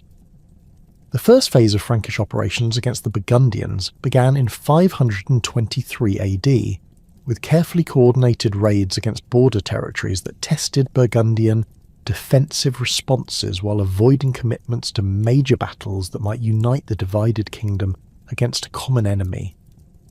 These initial attacks targeted isolated settlements and transportation routes, rather than major fortified positions, creating economic disruption and psychological pressure, while gathering intelligence about Burgundian military capabilities and defensive preparations. Archaeological evidence from the border regions reveals extensive damage to civilian settlements during this period, suggesting systematic campaigns designed to undermine economic foundations rather than achieve immediate territorial conquest. Childebertus's invasion of northern Burgundian territories proceeded through methodical siege operations that demonstrated Frankish mastery of Roman military engineering techniques while exploiting the defensive weaknesses created by Burgundian internal divisions. The Siege of Geneva in 524 AD exemplified this approach, with Frankish forces employing sophisticated siege equipment, including battering rams, siege towers, and catapults that overwhelmed defenders who had expected to face traditional Germanic assault tactics. Contemporary accounts describe the systematic destruction of Geneva's fortifications and the massacre of its garrison, events that demonstrated Frankish determination to eliminate Burgundian resistance through exemplary violence rather than negotiated settlement. The fall of Geneva sent shockwaves throughout Burgundian territories, as the city had been considered virtually impregnable due to its natural defensive position and substantial fortifications. Archaeological excavations at Geneva have revealed evidence of intense fighting within the city walls, with burned buildings, scattered weapons, and mass burial sites that testify to the ferocity of the final assault. The discovery of Frankish military equipment alongside Burgundian defensive materials suggests that the siege involved prolonged fighting before the city's eventual capitulation, indicating determined resistance despite the ultimate outcome. Godemar III's response to the loss of Geneva revealed both his military capabilities and the fundamental limitations that would ultimately doom Burgundian resistance to Frankish conquest. His attempts to organise counterattacks against Frankish positions demonstrated tactical competence and personal courage, but his forces lacked the numerical strength and logistical support necessary to sustain prolonged campaigns against better equipped enemies. Archaeological evidence from battlefield sites reveals that Burgundian forces continued to rely primarily on traditional Germanic weapons and tactics that proved inadequate against Frankish armies equipped with Roman siege equipment and organised according to more sophisticated military principles. The Siege of Lyon in 532 AD represented the climactic confrontation between Frankish expansion and Burgundian resistance, with both sides recognising that control of this strategically crucial city would determine the ultimate fate of the kingdom. Lyon's position at the confluence of the Rhône and Saône rivers made it the natural centre of southeastern Gallic trade networks, while its substantial fortifications and loyal garrison made it the strongest remaining Burgundian defensive position. Clotair's decision to conduct the siege personally demonstrated the importance he attached to capturing the city, while Sigismund's desperate attempts to organise relief forces revealed his understanding that Lyon's fall would effectively end Burgundian independence. The Frankish siege of Lyon employed the full range of military technologies and tactics that had proven successful in previous campaigns, with massive siege engines systematically destroying the city's defensive walls, while coordinated assaults prevented the garrison from conducting effective repairs or counterattacks. Archaeological evidence from Lyon reveals extensive destruction throughout the city during this period, with burned buildings, collapsed fortifications, and scattered military equipment that testify to the intensity of the fighting. The discovery of multiple mass burial sites suggests that both civilian and military casualties were substantial, indicating that the siege involved not merely military conquest, but systematic destruction of the city's ability to serve as a centre of continued resistance. The psychological impact of Lyon's fall extended far beyond its immediate military significance, to encompass the collapse of Burgundian morale and the political cohesion throughout the kingdom. Contemporary sources describe widespread panic among Burgundian nobles as news of the city's capture spread, with many choosing to abandon their territories and seek refuge in neighbouring kingdoms rather than continue hopeless resistance against Frankish forces. The archaeological record reveals evidence of hasty abandonment at numerous elite residential sites during this period, with valuable objects left behind and buildings showing signs of rapid evacuation rather than systematic demolition. The siege and capture of Vienne in 534 AD completed the systematic destruction of Burgundian defensive capabilities, eliminating the last major stronghold capable of serving as a centre for organised resistance against Frankish rule. Vienne's strategic position controlling access to the upper Rhone valley had made it a crucial component of Burgundian defensive planning, while its role as an ecclesiastical centre had given it symbolic importance that extended beyond purely military considerations. The city's fall marked not merely the end of Burgundian military resistance, but the collapse of the institutional frameworks that had sustained Burgundian political and cultural identity for over a century. The Frankish conquest of Vienne involved not only military operations but systematic efforts to eliminate the administrative and religious institutions that had supported Burgundian independence. Archaeological evidence reveals the deliberate destruction of royal administrative buildings and the confiscation of ecclesiastical properties that had served as centres of Burgundian cultural life. The discovery of damaged religious artefacts and scattered administrative documents suggests that Frankish forces pursued policies designed to prevent any future revival of Burgundian political organisation rather than simply achieving military victory. The integration of conquered Burgundian territories into the expanding Frankish Merovingian kingdom required complex administrative arrangements that could accommodate the diverse populations and established institutions of the former kingdom while ensuring effective Frankish control.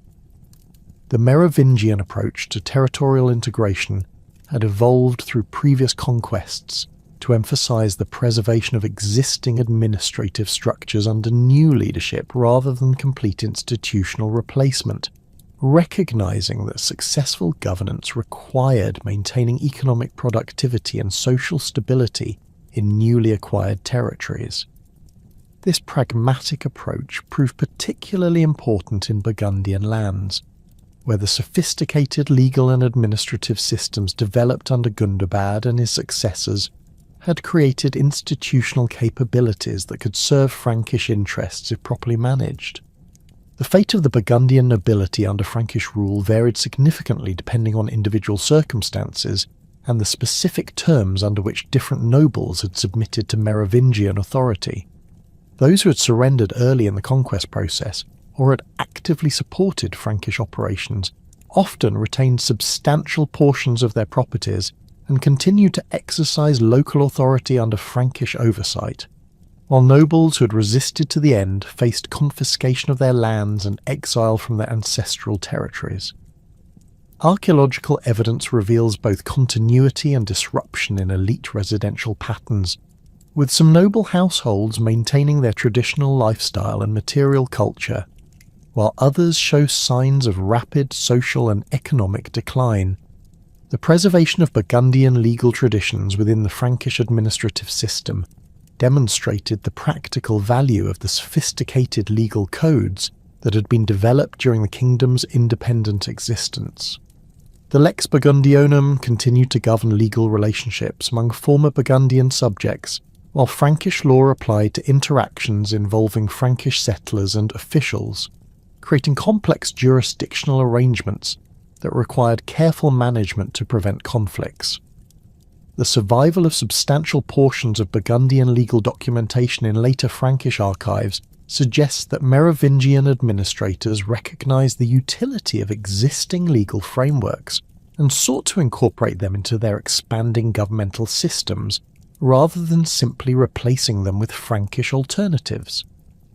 The economic integration of former Burgundian territories proceeded through systematic efforts to maintain existing productive activities while redirecting their outputs to serve Frankish political and military needs.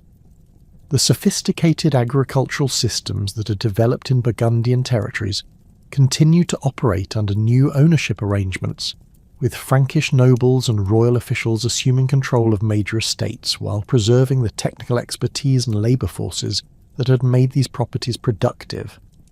Archaeological evidence reveals continued operation of craft production facilities and commercial networks, suggesting that economic life adapted to new political circumstances without experiencing complete disruption. The religious transformation that accompanied Frankish conquest involved the systematic replacement of Arian ecclesiastical hierarchies with Catholic clergy loyal to Frankish political authority, completing the religious changes that had begun under Sigismund's rule, but extending them throughout all former Burgundian territories. The Merovingian commitment to Catholic orthodoxy made the elimination of Arian influences a political as well as religious priority, requiring careful management to avoid alienating populations that might retain loyalty to traditional religious authorities. Archaeological evidence from religious sites reveals both the destruction of Arian religious buildings and the rapid construction of new Catholic churches designed to serve the spiritual needs of mixed populations under unified religious authority. The cultural legacy of the Burgundian kingdom persisted despite political conquest through the preservation of distinctive artistic traditions, legal practices and social customs that had developed during the century of independent existence. The synthesis of Germanic and Roman cultural elements that had characterized Burgundian society provided models for similar cultural integration processes occurring throughout the Frankish kingdom as it absorbed diverse populations and territories. Archaeological evidence reveals the continued production of distinctively Burgundian artistic styles and craft products well into the Frankish period, suggesting that cultural identity could survive political transformation when it served practical functions or met continuing social needs. The administrative incorporation of former Burgundian territories into the Frankish realm proceeded through a systematic process that transformed the conquered kingdom into the Kingdom of Burgundy, a distinct administrative unit within the expanding Merovingian political structure.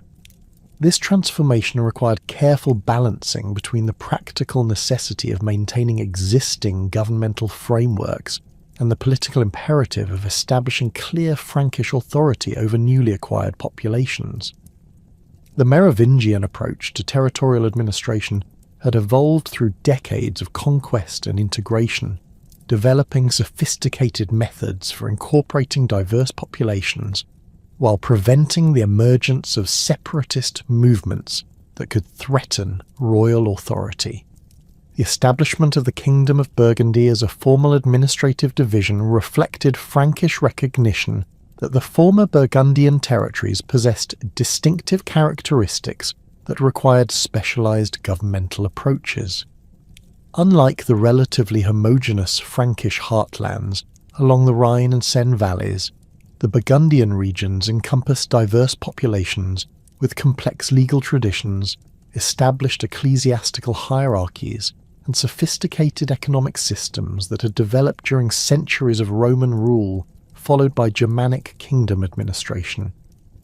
The creation of a separate kingdom acknowledged these realities while establishing clear hierarchical relationships that subordinated Burgundian administrative structures to overall Merovingian royal authority.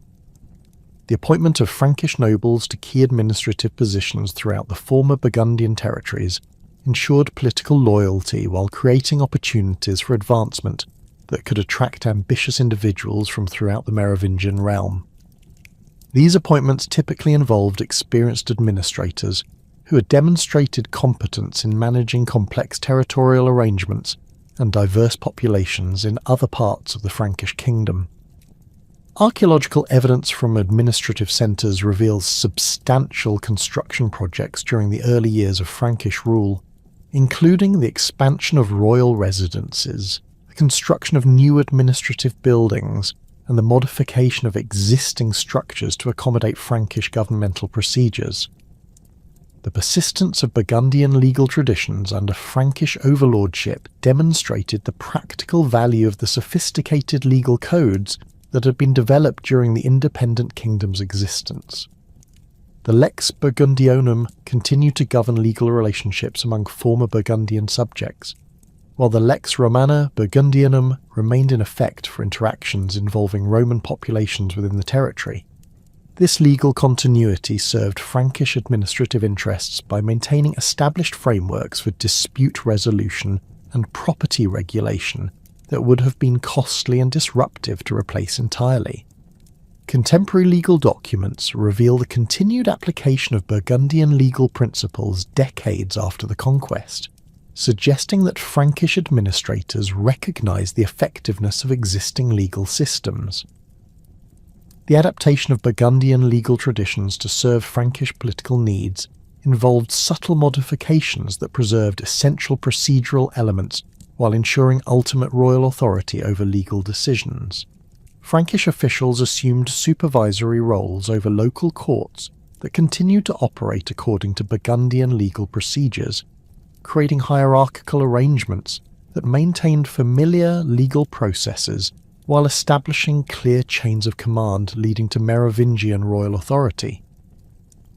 Archaeological evidence from judicial centres reveals the construction of new courthouse facilities that combined traditional Burgundian architectural elements with Frankish administrative requirements, creating hybrid buildings that symbolically represented the synthesis of different governmental traditions.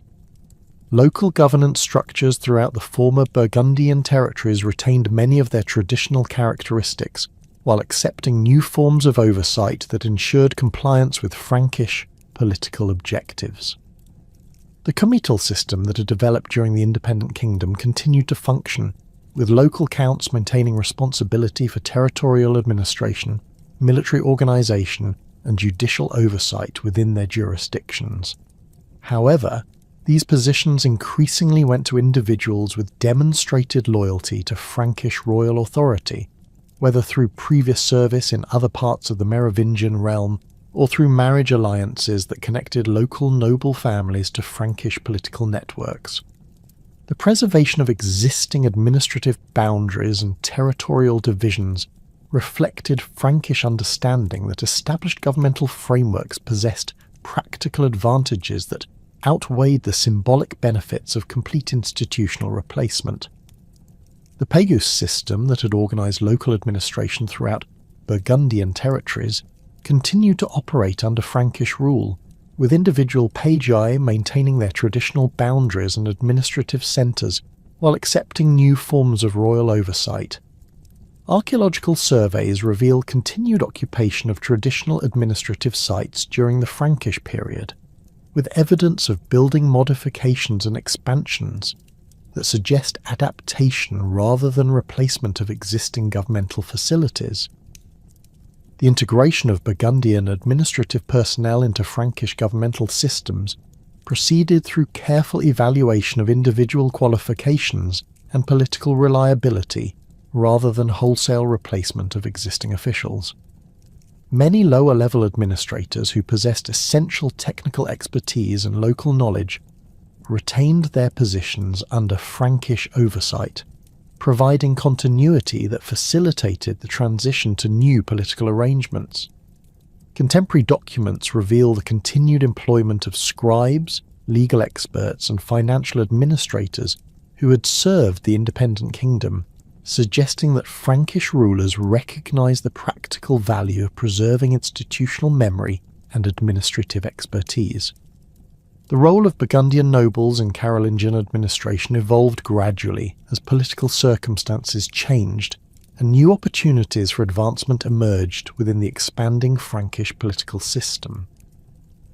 Initially, former Burgundian nobles faced suspicion and careful monitoring as potentially unreliable subjects whose loyalty to new rulers remained questionable. However, those who demonstrated consistent support for Frankish policies and participated effectively in royal military campaigns gradually gained access to positions of greater responsibility and influence within the broader Merovingian governmental structure. The gradual integration of Burgundian aristocracy into Frankish noble society proceeded through multiple mechanisms that created bonds of mutual interest and shared identity between formerly separate elite groups. Marriage alliances between Burgundian and Frankish noble families provided the most direct path for integration, creating kinship relationships that transcended ethnic boundaries while establishing mutual obligations that reinforced political loyalty. Archaeological evidence from elite burial sites reveals the gradual adoption of Frankish material culture elements by Burgundian noble families, including distinctive jewellery styles, weapon types, and burial practices that reflected growing cultural synthesis between different aristocratic traditions. Military service provided another crucial avenue for Burgundian noble integration into Frankish political structures, as participation in royal military campaigns offered opportunities to demonstrate loyalty while acquiring the plunder and prestige that remained central to Germanic noble culture.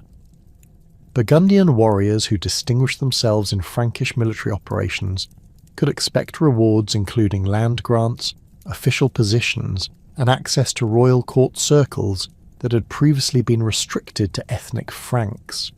The archaeological record reveals evidence of Burgundian nobles receiving substantial property grants in various parts of the Merovingian realm, indicating successful integration into broader Frankish territorial distribution systems.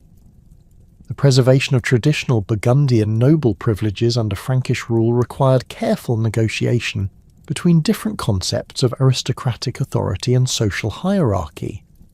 Frankish political theory emphasized the king's ultimate authority over all aspects of noble status and privilege, while Burgundian traditions had recognized certain hereditary rights and customary obligations that operated independently of royal approval.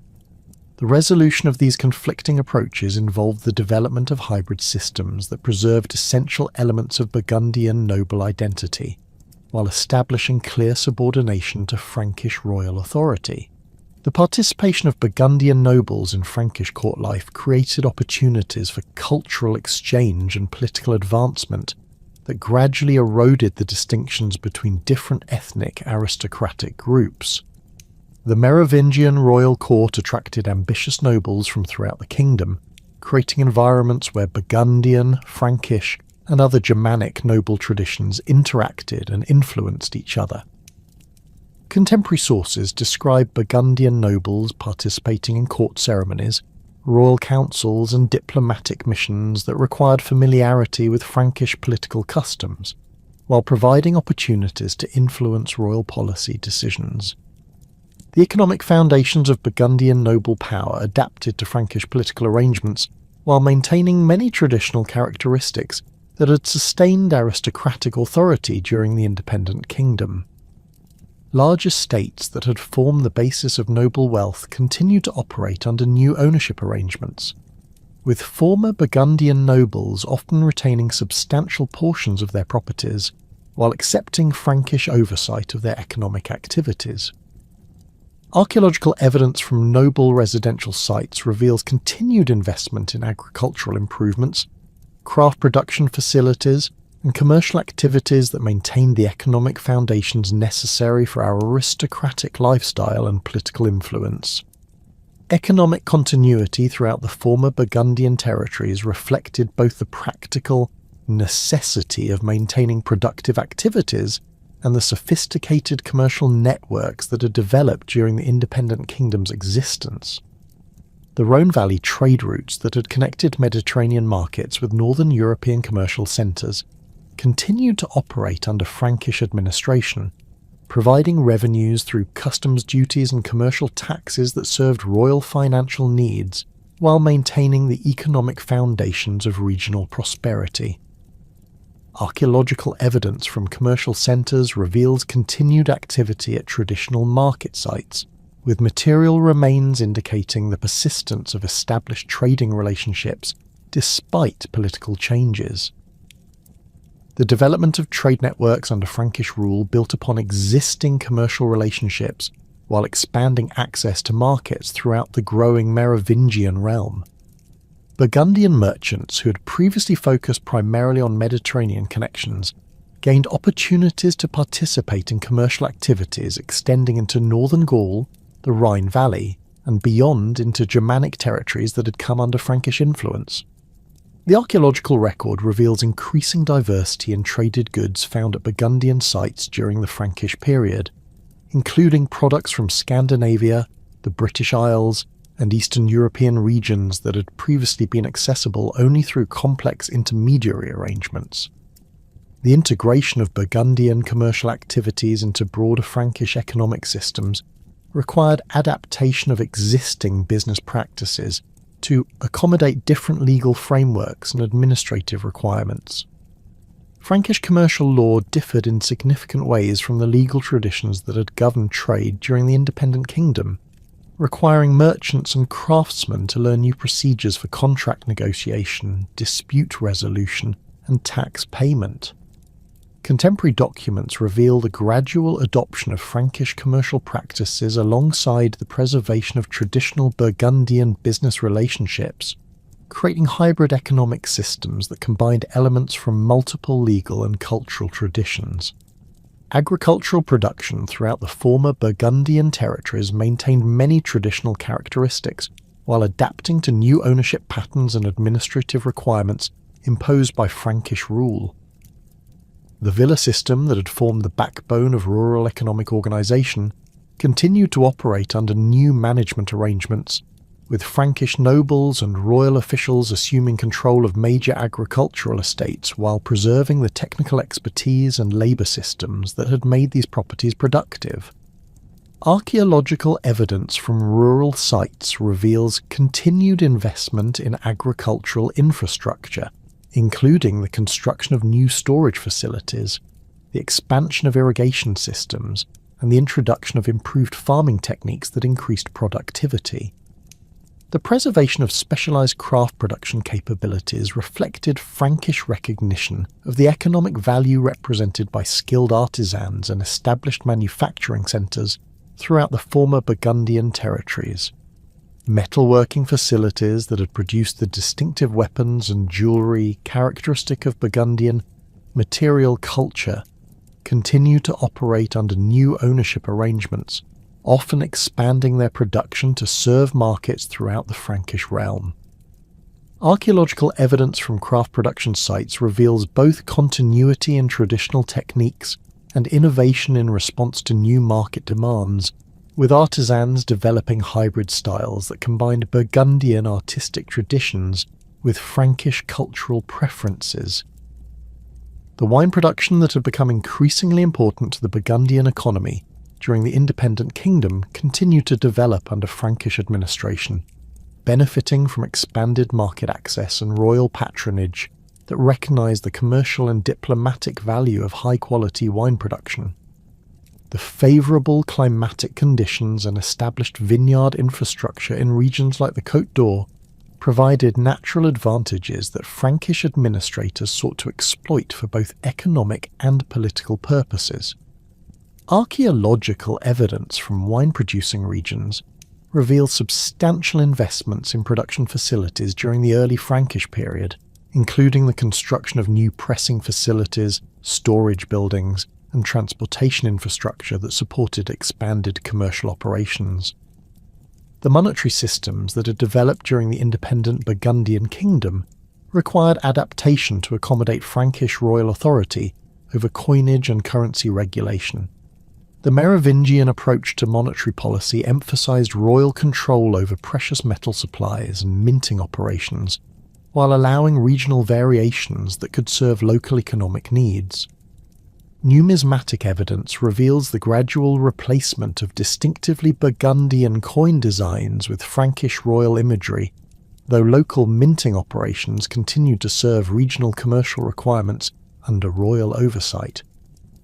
The transportation infrastructure that had supported commercial activities during the independent kingdom received continued investment under Frankish administration, recognising that effective trade networks required systematic maintenance of roads, bridges and river navigation facilities.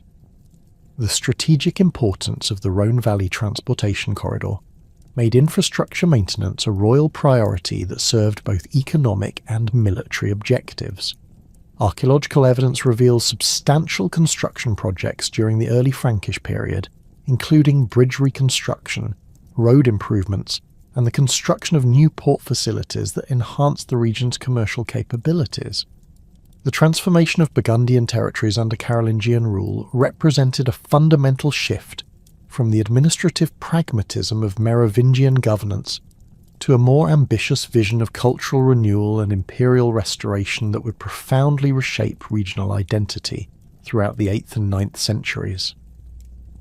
when Pepin the Short consolidated Frankish royal authority in 751 AD, the former Burgundian lands had already experienced 2 centuries of integration into Frankish political structures, creating hybrid governmental systems that combined Germanic administrative traditions with Roman provincial practices.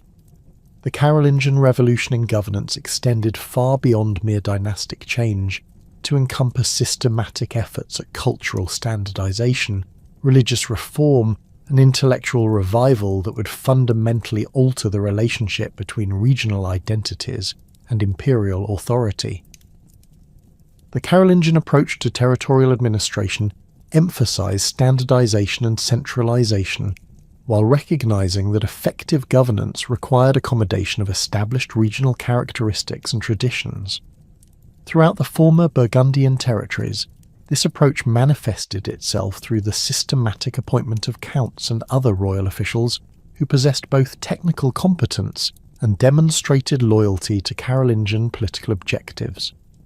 These appointments typically involved individuals with extensive experience in imperial administration, often drawn from other parts of the Carolingian realm where they had proven their ability to manage complex territorial arrangements and diverse populations effectively.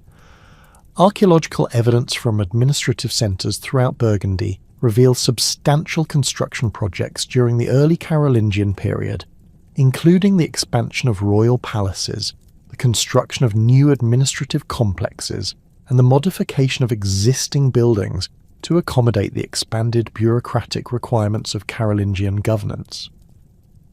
The palace complex at Chalon-sur-Saône, for example, underwent major renovations during the reign of Charlemagne that created specialised facilities for different aspects of royal administration, including separate buildings for judicial proceedings, financial management, and diplomatic activities. These architectural modifications reflected the Carolingian emphasis on systematic administration and the growing complexity of imperial governmental operations. The preservation of Burgundian regional identity within these new imperial structures required careful negotiation between centralizing tendencies and local traditions that had developed during centuries of distinct political evolution. Carolingian administrators recognized that successful governance depended upon maintaining the loyalty and cooperation of established regional elites while ensuring effective implementation of imperial policies and objectives.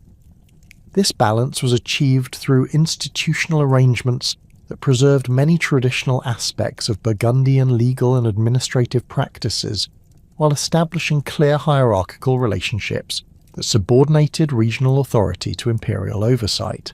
The comital system that governed local administration throughout Burgundian territories underwent significant evolution under Carolingian rule, with traditional county boundaries often preserved, while the selection and authority of individual counts became subject to direct royal control. The Carolingian emphasis on written documentation and systematic record-keeping created new requirements for local administrators who needed to maintain detailed accounts of their activities and regularly report to royal officials responsible for territorial oversight. Archaeological excavations at county administrative centres have uncovered substantial archives of administrative documents from this period, including tax records, judicial proceedings, and correspondence with royal officials that demonstrate the systematic nature of Carolingian governmental operations. The integration of Burgundian legal traditions into the broader Carolingian legal system proceeded through careful preservation of established procedures while ensuring compliance with imperial standards of justice and administrative efficiency.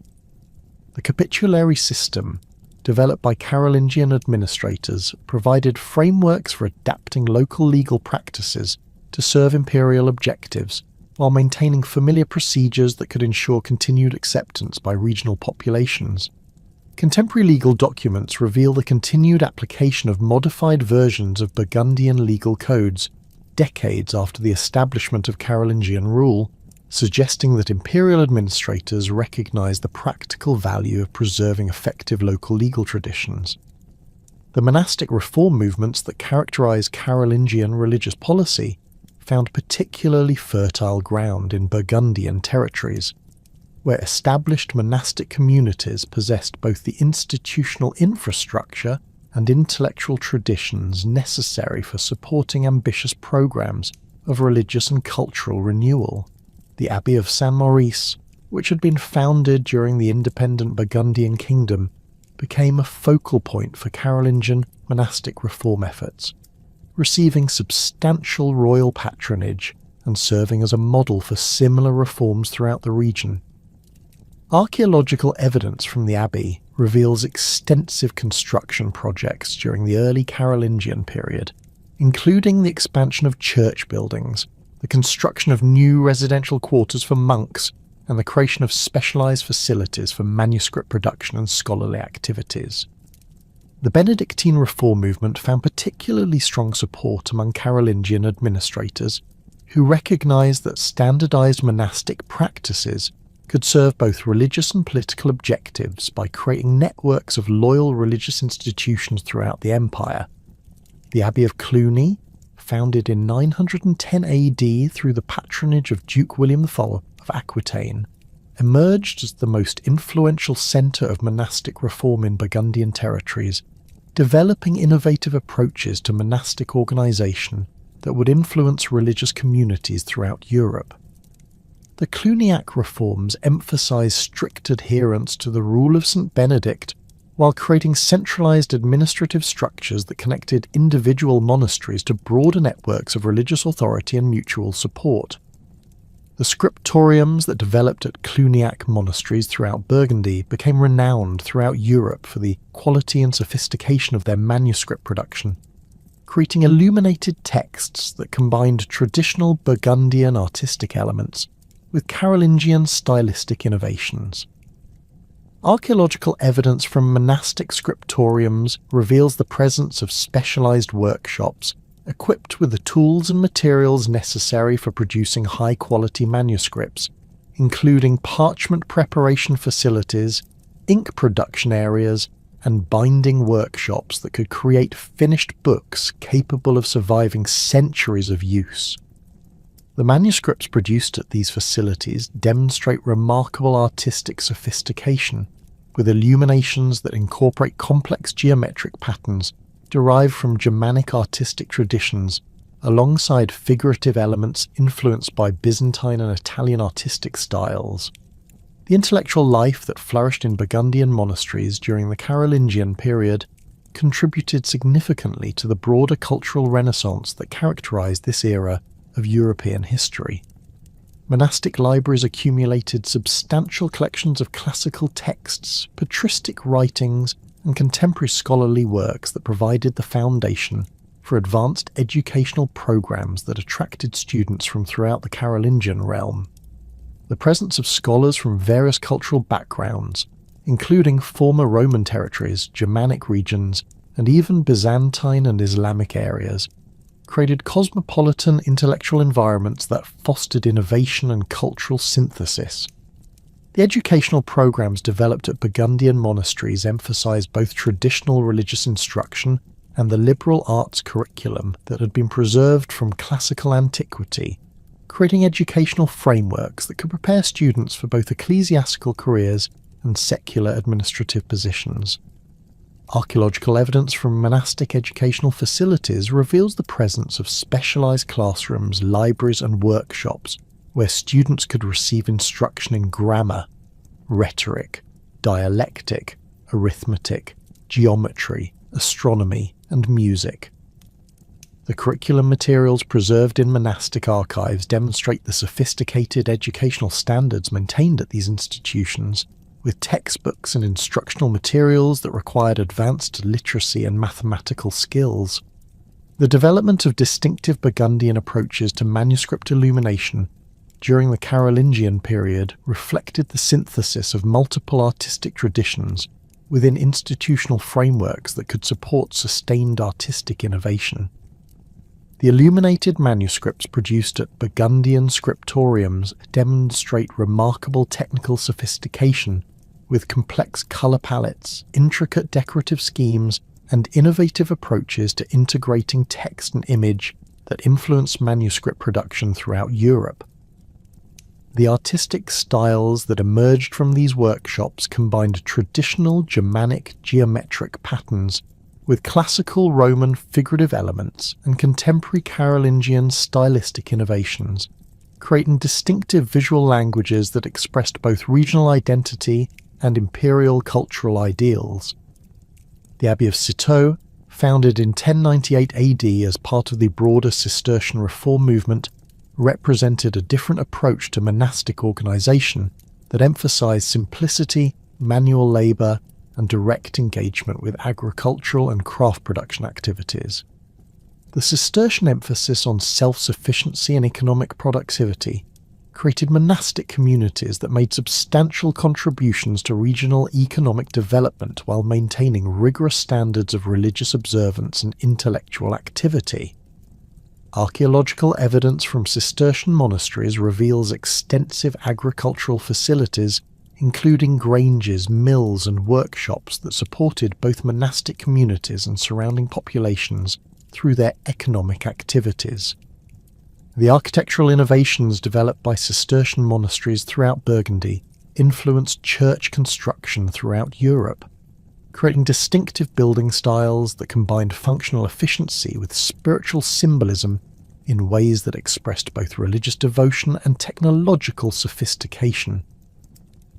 The Cistercian emphasis on simplicity and geometric harmony produced church designs that eliminated unnecessary decorative elements while creating interior spaces that enhanced liturgical activities and communal worship.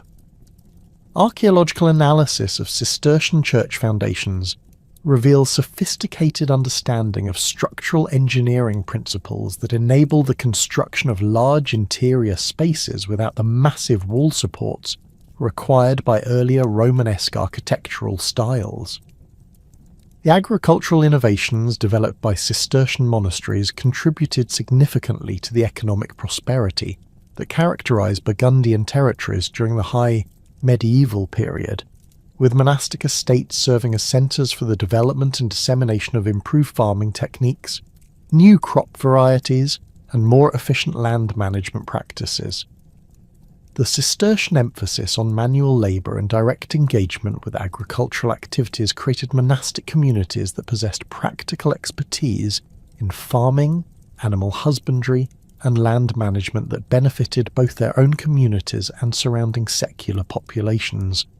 Archaeological evidence from Cistercian agricultural facilities reveals sophisticated approaches to crop rotation, soil management, and agricultural planning that increased productivity while maintaining long-term environmental sustainability.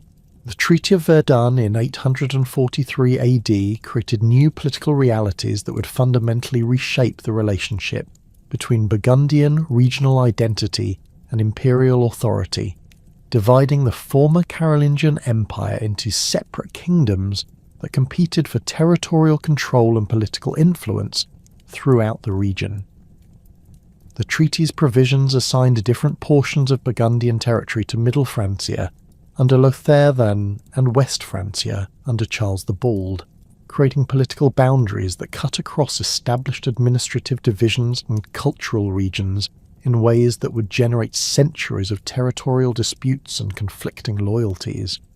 The division of Burgundian territories between different Carolingian kingdoms created complex political situations that required careful navigation by regional elites who found themselves subject to competing claims of royal authority and conflicting sets of political obligations. The counts and other nobles who governed local territories needed to balance their traditional relationships with established regional institutions against new requirements for loyalty to different Carolingian rulers whose territorial claims might conflict with each other. Contemporary documents reveal the diplomatic complexity of these arrangements, with individual nobles sometimes maintaining simultaneous relationships with multiple Carolingian courts while attempting to preserve their own territorial authority and regional influence. The portion of Burgundy assigned to Middle Francia under the Treaty of Verdun included strategically important territories along the Rhone Valley and the Saône River system, creating political arrangements that recognise the economic and cultural coherence of these regions, while establishing new forms of royal authority over their administration. Lothair's approach to governing these territories emphasised the preservation of established administrative structures while ensuring effective implementation of royal policies and objectives. Archaeological evidence from administrative centres in Middle Francia reveals continued investment in governmental infrastructure, including the expansion of royal residences, the construction of new administrative buildings, and the modification of existing facilities to accommodate the requirements of the new political arrangements. The territories assigned to West Francia included important agricultural regions and commercial centres that had formed crucial components of the regional economy during previous periods of unified administration. Charles the Bald's policies toward these territories reflected his broader strategy of maintaining effective control over diverse populations, while building the military and economic resources necessary for competing with his brothers for territorial expansion and political influence. The archaeological record reveals substantial military construction projects in West Frankish Burgundian territories during this period, including the construction of new fortifications, the expansion of existing defensive positions, and the establishment of garrison facilities that could support royal military operations. The cultural achievements that emerged from this politically fragmented environment demonstrated the resilience of regional identity and the continued vitality of intellectual and artistic traditions that had developed during previous periods of unified administration. The competitive political environment created by the division of the Carolingian Empire actually stimulated cultural innovation, as different rulers sought to attract talented individuals and demonstrate their legitimacy through patronage of artistic and intellectual activities. Burgundian monasteries and secular courts became centres of cultural production that served both regional identity and broader European intellectual development. The development of Romanesque architectural styles throughout Burgundian territories during the 10th and 11th centuries represented one of the most significant cultural achievements of this period, creating distinctive building traditions that influenced church construction throughout Europe while expressing specifically Burgundian approaches to combining spiritual symbolism with architectural innovation. The Romanesque churches constructed throughout the region demonstrate remarkable diversity in their specific design solutions, while maintaining common characteristics that reflect shared cultural values and technical traditions. Archaeological analysis of these buildings reveals sophisticated understanding of structural engineering principles that enable the construction of larger interior spaces, more complex decorative programs, and more ambitious architectural compositions than had been possible with earlier building techniques. The Church of Saint Foy at Conques exemplifies the artistic sophistication achieved by Burgundian architects and craftsmen during the Romanesque period, with its elaborate sculptural program, complex architectural composition, and innovative approaches to integrating structural and decorative elements. The church's famous tympanum depicting the Last Judgment demonstrates remarkable artistic achievement, combining theological sophistication with visual drama in ways that could communicate complex religious concepts to both literate and illiterate audiences. Archaeological investigation of the church's construction history reveals the systematic planning and substantial resources required for such ambitious architectural projects, with evidence of specialised workshops, imported materials, and coordinated construction campaigns that extended over multiple decades. The sculptural programs developed for Romanesque churches throughout Burgundy created distinctive artistic languages that combined biblical narrative, theological symbolism, and regional cultural elements in ways that expressed both universal Christian themes and specifically Burgundian cultural identity. The carved capitals, doorway sculptures, and architectural decoration found in these churches demonstrate remarkable artistic sophistication, with complex iconographic programs that required extensive theological knowledge and sophisticated artistic skills to execute effectively. the presence of distinctive regional stylistic characteristics alongside broader European Romanesque elements suggests that Burgundian artists maintained strong connections to international artistic developments while developing their own approaches to religious art and architectural decoration. The emergence of the Duchy of Burgundy as a distinct political entity within the Capetian realm represented a fundamental transformation in the governance of the former Burgundian territories, creating institutional frameworks that would shape regional development for centuries while establishing new relationships between royal authority and territorial autonomy.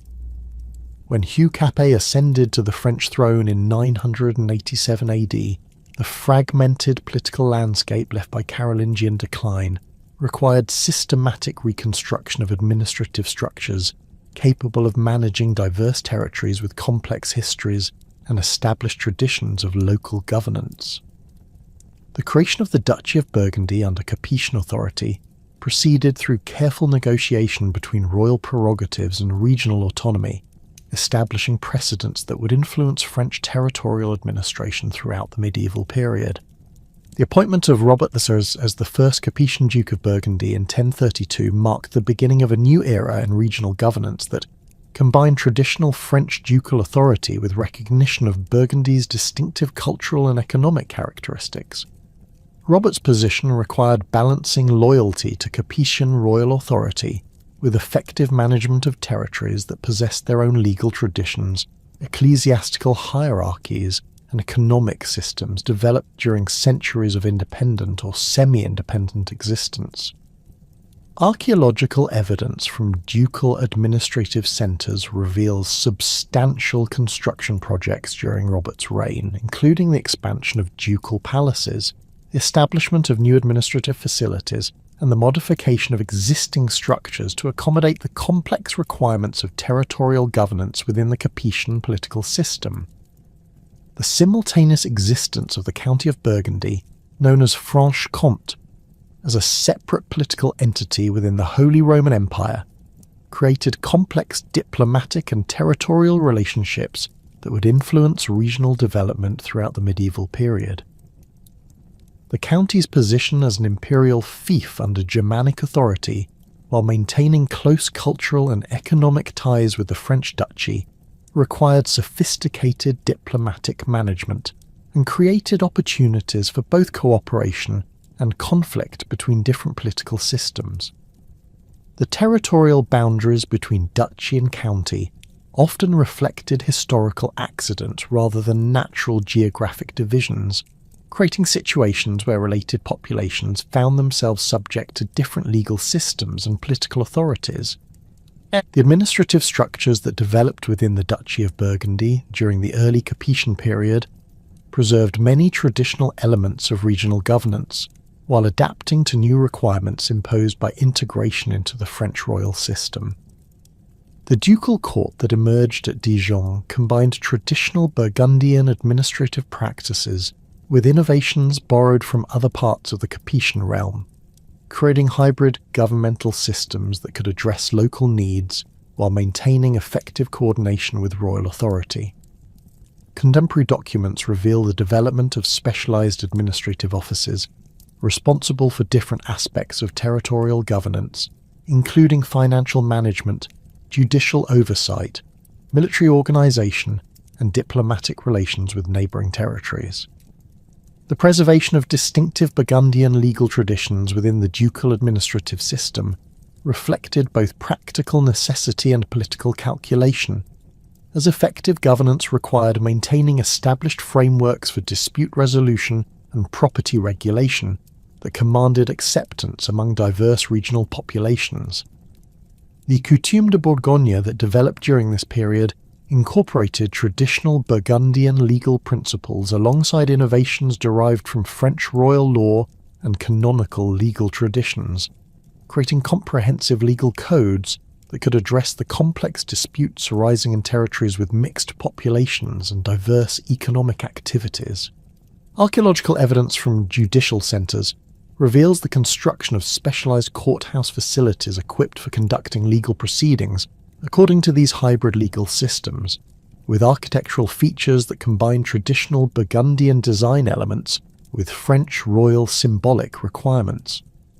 The economic foundations of ducal authority rested upon systematic exploitation of the region's agricultural productivity and commercial advantages, with ducal administrators developing sophisticated approaches to taxation, trade regulation, and resource management that could support both territorial governance and obligations to Capetian royal authority. The fertile agricultural lands of the Côte d'Or and surrounding regions provided substantial revenues through agricultural taxes and feudal obligations, while control over strategic transportation routes enabled the collection of customs duties and commercial taxes that contributed significantly to ducal finances.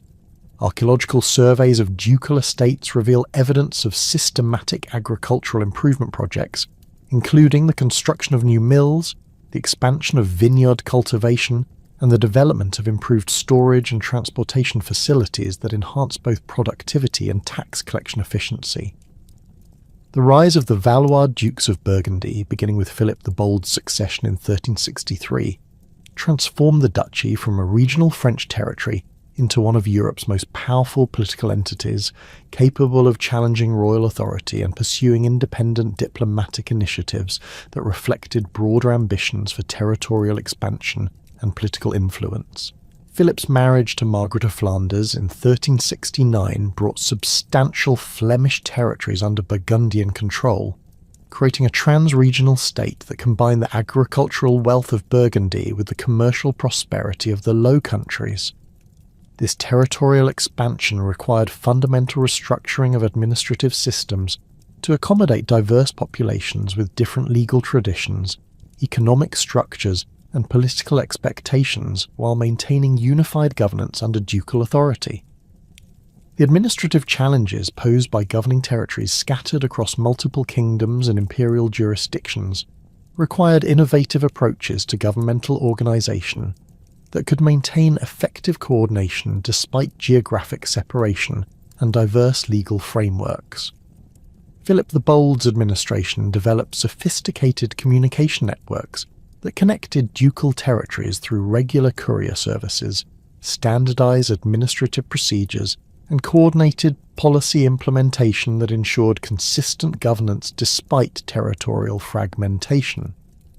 Archaeological evidence from administrative centres throughout the Burgundian territories reveals the construction of specialised facilities for document storage, courier services, and administrative coordination that supported these complex governmental operations. The military implications of Burgundian territorial expansion necessitated fundamental changes in defensive planning and military organisation, as the duchy's scattered territories required coordinated, defensive strategies that could protect widely separated populations while maintaining offensive capabilities sufficient for continued expansion. The construction of fortified positions at strategic locations throughout Burgundian territories proceeded according to systematic defensive planning that integrated individual fortifications into broader strategic frameworks. Archaeological analysis of Burgundian fortifications reveals sophisticated understanding of military engineering principles, with defensive systems that incorporated innovations in artillery design, siege warfare techniques, and coordinated military operations that reflected the evolving nature of late medieval warfare. John the Fearless's succession to the ducal title in 1404 marked a new phase of Burgundian expansion, characterised by more aggressive territorial acquisition and increasingly direct challenges to French royal authority. John's policies reflected his understanding that Burgundian survival required either complete independence from French overlordship or sufficient territorial expansion to make ducal authority effectively autonomous within the French political system. The assassination of Louis of Orléans in 1407, orchestrated by John's agents, demonstrated the Duke's willingness to employ violence against potential rivals while revealing the fundamental tensions between ducal ambitions and royal authority that would characterise Franco-Burgundian relationships throughout the 15th century. The civil war that erupted between Armagnac and Burgundian factions following Louis of Orleans' assassination created opportunities for territorial expansion while demonstrating the military capabilities that John the Fearless had developed through systematic investment in military technology and professional military organisations. Burgundian forces employed innovative military tactics that combined traditional heavy cavalry with new infantry formations equipped with crossbows, pikes, and early firearms that proved effective against both French royal armies and English invasion forces. Archaeological evidence from battlefield sites reveals the sophisticated military equipment employed by Burgundian forces, including specialised armour designs, improved weapon technologies, and coordinated logistics systems that supported sustained military campaigns across multiple theatres of operation. The expansion of Burgundian influence into the Low Countries proceeded through systematic acquisition of territories that possessed both strategic value and economic resources necessary for supporting ducal ambitions for greater political independence. The acquisition of Holland, Zeeland and Hainault through inheritance and purchase created territorial holdings that provided access to North Sea trade networks while establishing Burgundian control over some of Europe's most prosperous commercial centres. The integration of these territories required careful accommodation of established urban privileges, commercial practices, and legal traditions that had developed during centuries of relative autonomy under various overlords. Philip the Good's accession in 1419 initiated the most successful period of Burgundian expansion and cultural development, as the new duke combined military capabilities inherited from his predecessors with diplomatic skills that enabled systematic territorial acquisition without provoking unified opposition from neighbouring powers. Philip's approach to territorial expansion emphasised negotiation and legal acquisition over military conquest, recognising that sustainable expansion required maintaining the loyalty and cooperation of acquired populations, while avoiding conflicts that could drain ducal resources or provoke intervention by more powerful neighbours.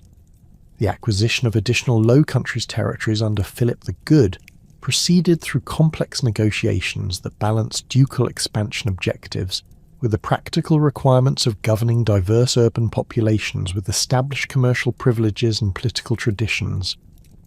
The purchase of Namur in 1421 and the acquisition of Luxembourg in 1443 extended Burgundian control over strategic territories that connected the duchy's scattered holdings, while providing access to important commercial routes and natural resources. Archaeological evidence from these newly acquired territories reveals substantial investment in administrative infrastructure, including the construction of new ducal residences, the expansion of existing governmental facilities, and the establishment of coordinated administrative systems that could integrate diverse territories under unified ducal authority. The development of Burgundian court culture during Philip the Good's reign created one of Europe's most sophisticated centres of late medieval artistic and intellectual activity, attracting talented individuals from throughout the continent, while establishing cultural standards that influenced aristocratic behaviour and artistic production across multiple kingdoms. The ducal court that developed at Brussels combined traditional Burgundian cultural elements with innovations borrowed from French, Flemish and Italian sources, creating distinctive approaches to courtly ceremony, artistic patronage, and intellectual discourse that expressed both ducal power and cultural sophistication. The establishment of the Order of the Golden Fleece in 1430 represented Philip the Good's most ambitious attempt to create institutional frameworks that could bind the Burgundian nobility to ducal authority while establishing the duchy's cultural and political prestige on a European scale. The order's elaborate ceremonial requirements, exclusive membership criteria, and complex symbolic systems created bonds of loyalty and mutual obligation among Burgundian nobles, while demonstrating ducal authority through spectacular public ceremonies that impressed both subjects and foreign observers. Archaeological evidence from sites associated with Golden Fleece ceremonies reveals the substantial resources invested in these events, including specialized ceremonial equipment, elaborate architectural settings, and coordinated logistics that supported gatherings of nobles from throughout the Burgundian territories. The cultural patronage that characterized Philip the Good's court attracted some of Europe's most talented artists, musicians, and scholars, creating intellectual environments that fostered innovation while serving ducal political objectives through the production of works that celebrated Burgundian achievements and legitimized ducal authority. The illuminated manuscripts produced at the ducal court combined technical sophistication with artistic innovation, creating visual narratives that communicated complex political and cultural messages to both literate and illiterate audiences. The Tres Riches Sieurs du Duc de Berry and similar works demonstrate the remarkable artistic achievements possible when talented artists received generous patronage and access to the finest materials and technical resources. The musical innovations that emerged from Burgundian court patronage contributed significantly to the development of polyphonic composition and performance practices that would influence European musical development for centuries. Composers like Guillaume Dufay and Gilles Binchois developed new approaches to harmonic structure, melodic development, and vocal arrangement that created distinctively Burgundian musical styles, while incorporating influences from French, Italian, and Flemish musical traditions. Archaeological evidence from court musical facilities reveals the presence of specialized performance spaces, instrument workshops, and music libraries that supported sophisticated musical activities requiring substantial technical expertise and material resources. The territorial expansion that continued under Philip the Good's successors brought Burgundian control over an increasingly diverse collection of territories that stretched from the Alps to the North Sea, creating administrative challenges that required constant innovation in governmental organisation and diplomatic management.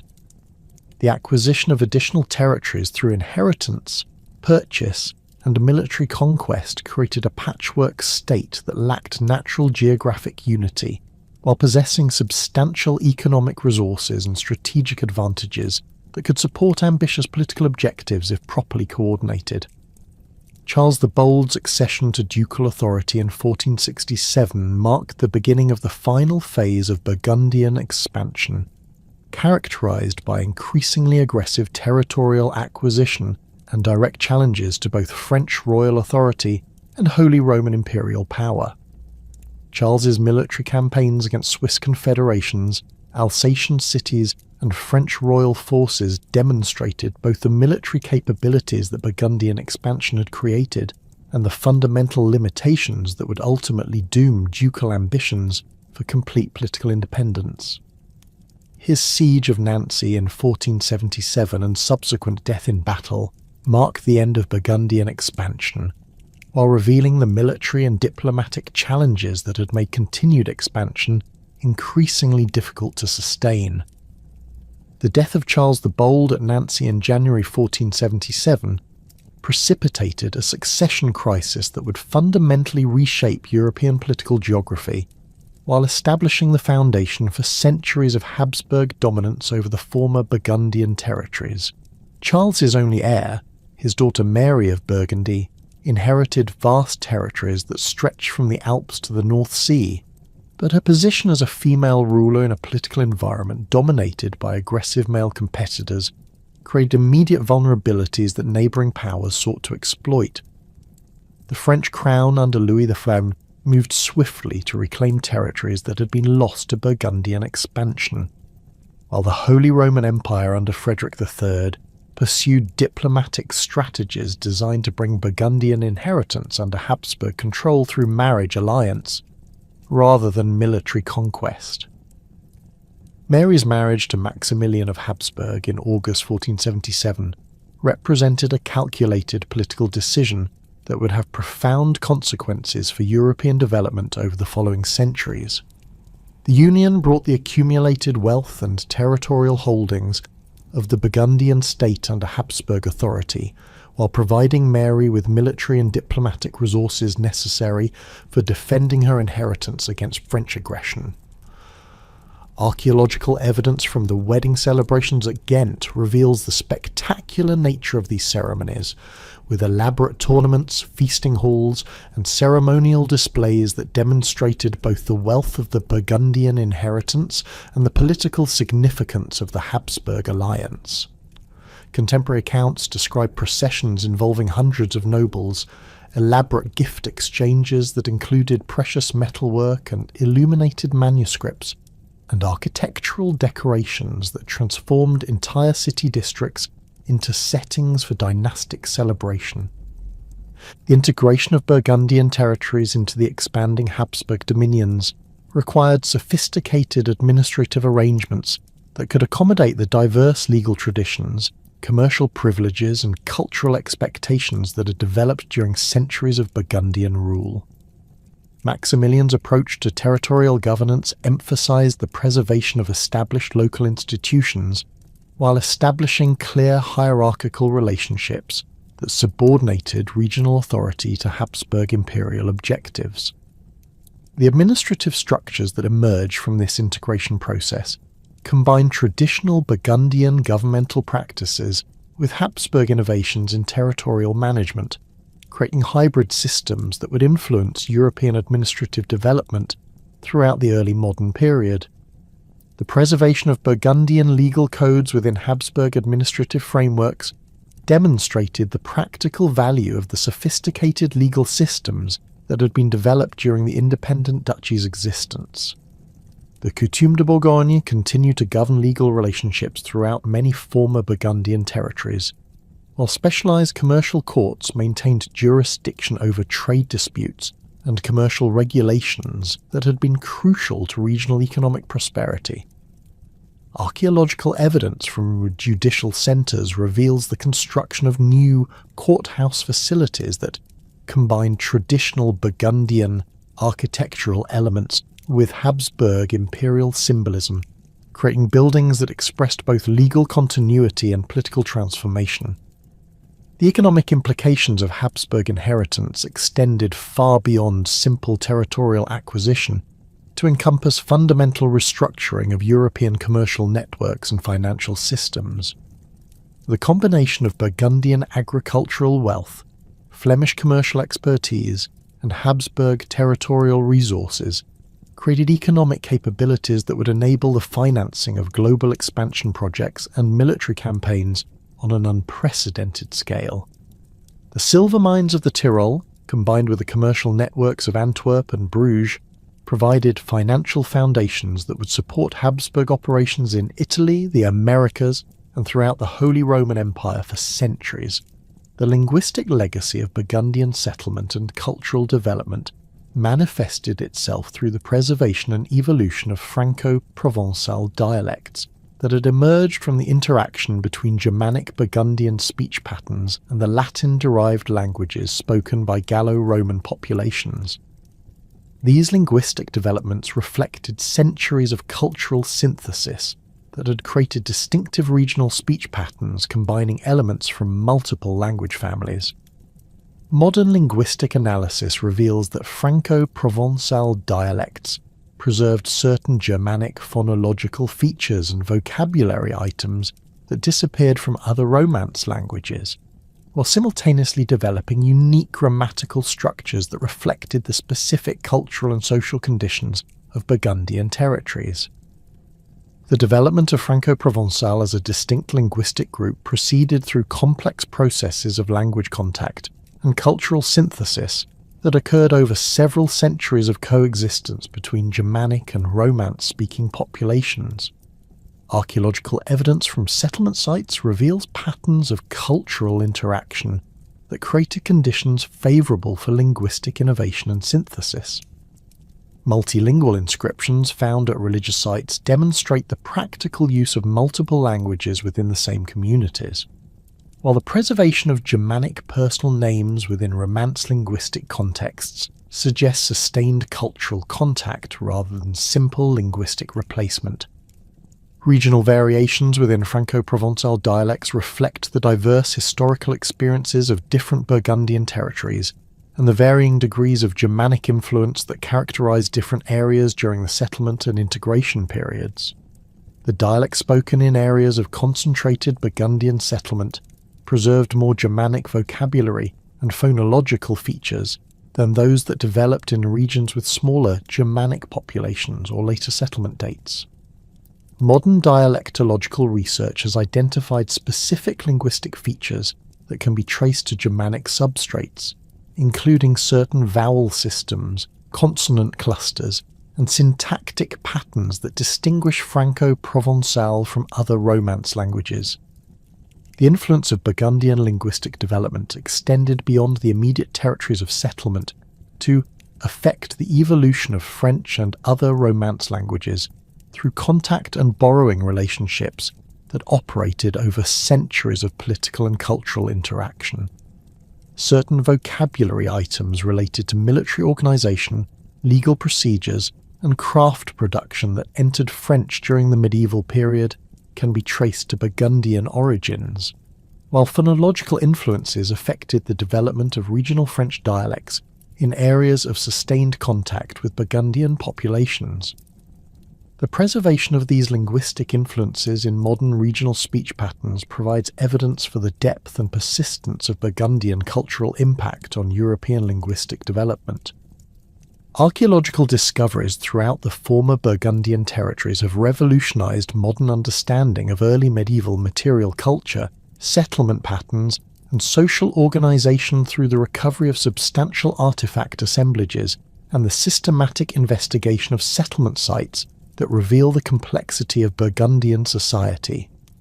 Excavations conducted since the mid-20th century have uncovered evidence of sophisticated craft production, extensive trade networks, and complex social hierarchies that challenge earlier assumptions about the nature of post-Roman Germanic societies.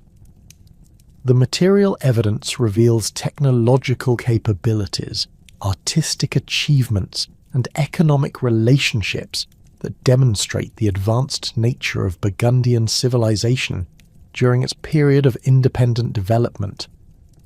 The metalworking capabilities revealed through archaeological investigation demonstrate the sophisticated technical knowledge possessed by Burgundian craftsmen and the extensive trade networks that provided access to raw materials and finished products from throughout Europe and beyond. Archaeological analysis of Burgundian weapons reveals advanced metallurgical techniques, including pattern welding, differential hardening, and complex alloy compositions that created tools and weapons of exceptional quality and durability. The presence of specialized workshop areas at major settlement sites indicates the development of craft specialization and professional artisan classes that could support sustained production of high-quality metalwork for both local consumption and long-distance trade. Jewellery and decorative metalwork recovered from Burgundian archaeological contexts reveal artistic traditions that combine Germanic symbolic systems with influences absorbed from contact with Roman, Byzantine, and other cultural traditions.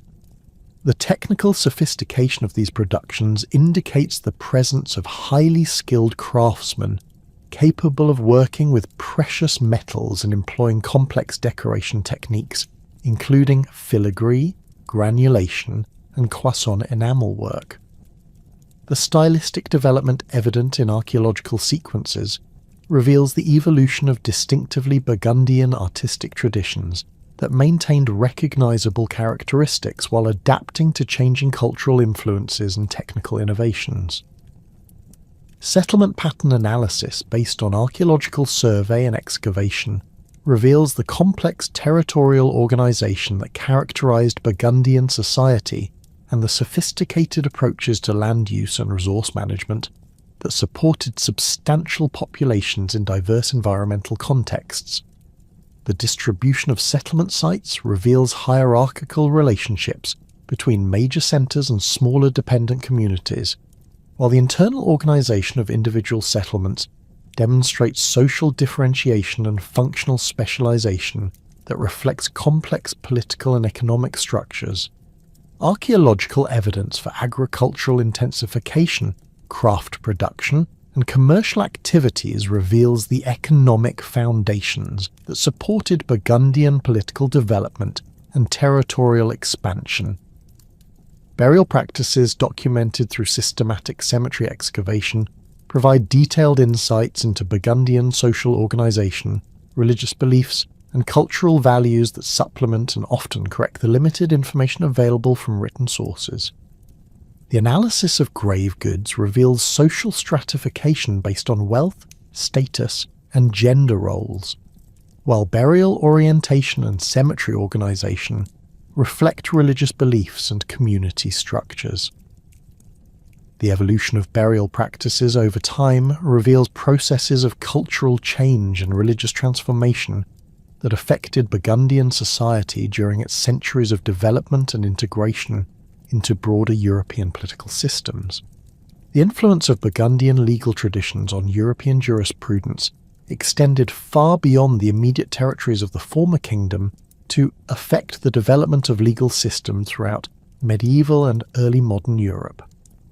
The sophisticated legal codes developed during the independent kingdom's existence provided models for legal synthesis that influenced the development of customary law throughout France and other European territories. The Burgundian emphasis on written legal codes, procedural regularity, and the integration of different legal traditions created precedents that would influence European legal development for centuries. The concept of feudal obligation and territorial authority that developed within Burgundian political structures contributed significantly to the evolution of European feudalism and the relationship between royal authority and territorial autonomy. The Burgundian approach to governing diverse populations through flexible, institutional arrangements that preserved local traditions while maintaining unified political authority provided models that would influence European political development throughout the medieval period. The balance between central authority and regional autonomy that characterized Burgundian governance created precedents for constitutional development that would affect European political evolution into the modern period. The preservation of Burgundian cultural identity within broader European political frameworks demonstrates the resilience of regional traditions and the capacity for cultural synthesis that enable the survival of distinctive local characteristics despite political transformation and integration into larger political entities. Modern Burgundy retains cultural traditions, architectural styles, and social practices that can be traced to the medieval period of independent development. While contemporary regional identity continues to reflect the historical experiences that shaped local communities during centuries of political evolution, the wine-producing traditions that developed in Burgundian territories during the medieval period established the foundation for one of Europe's most prestigious viticultural regions, with cultivation techniques, varietal selection, and quality standards that continue to influence global wine production. Archaeological evidence reveals the systematic development of vineyard cultivation during the medieval period, with monastic communities playing crucial roles in developing the technical expertise and quality standards that would establish Burgundy's international reputation.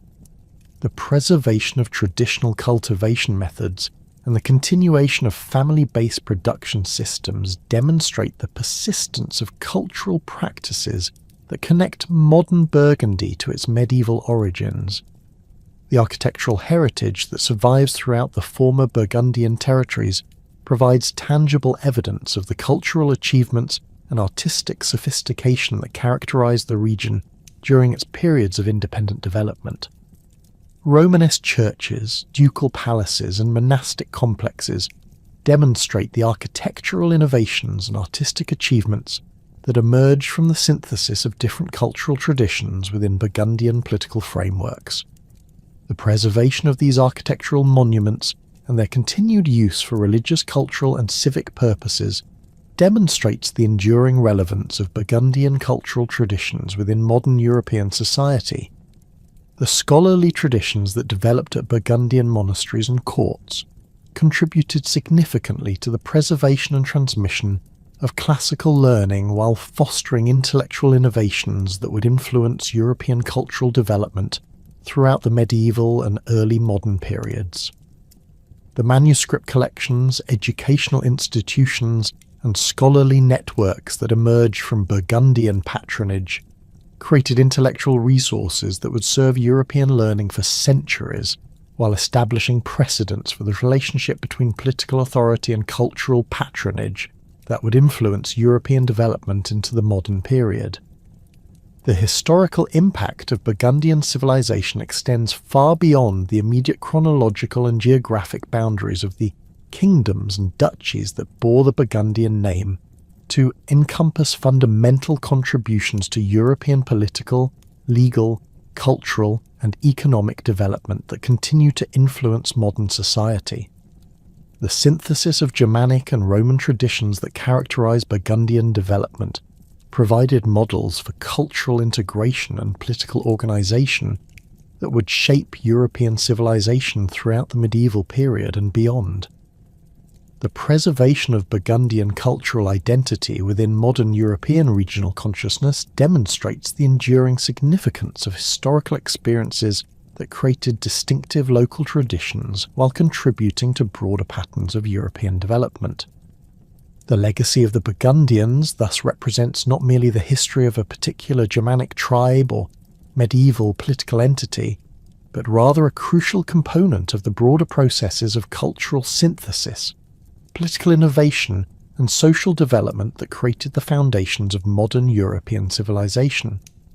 From their origins along the Vistula River to their final integration into the Habsburg dominions, the Burgundians participated in and shaped the fundamental transformations that created medieval and early modern Europe, leaving cultural, legal, and political legacies that continue to influence contemporary society, while providing historical examples of successful cultural adaptation and political innovation that remain relevant to modern challenges of cultural diversity and political integration.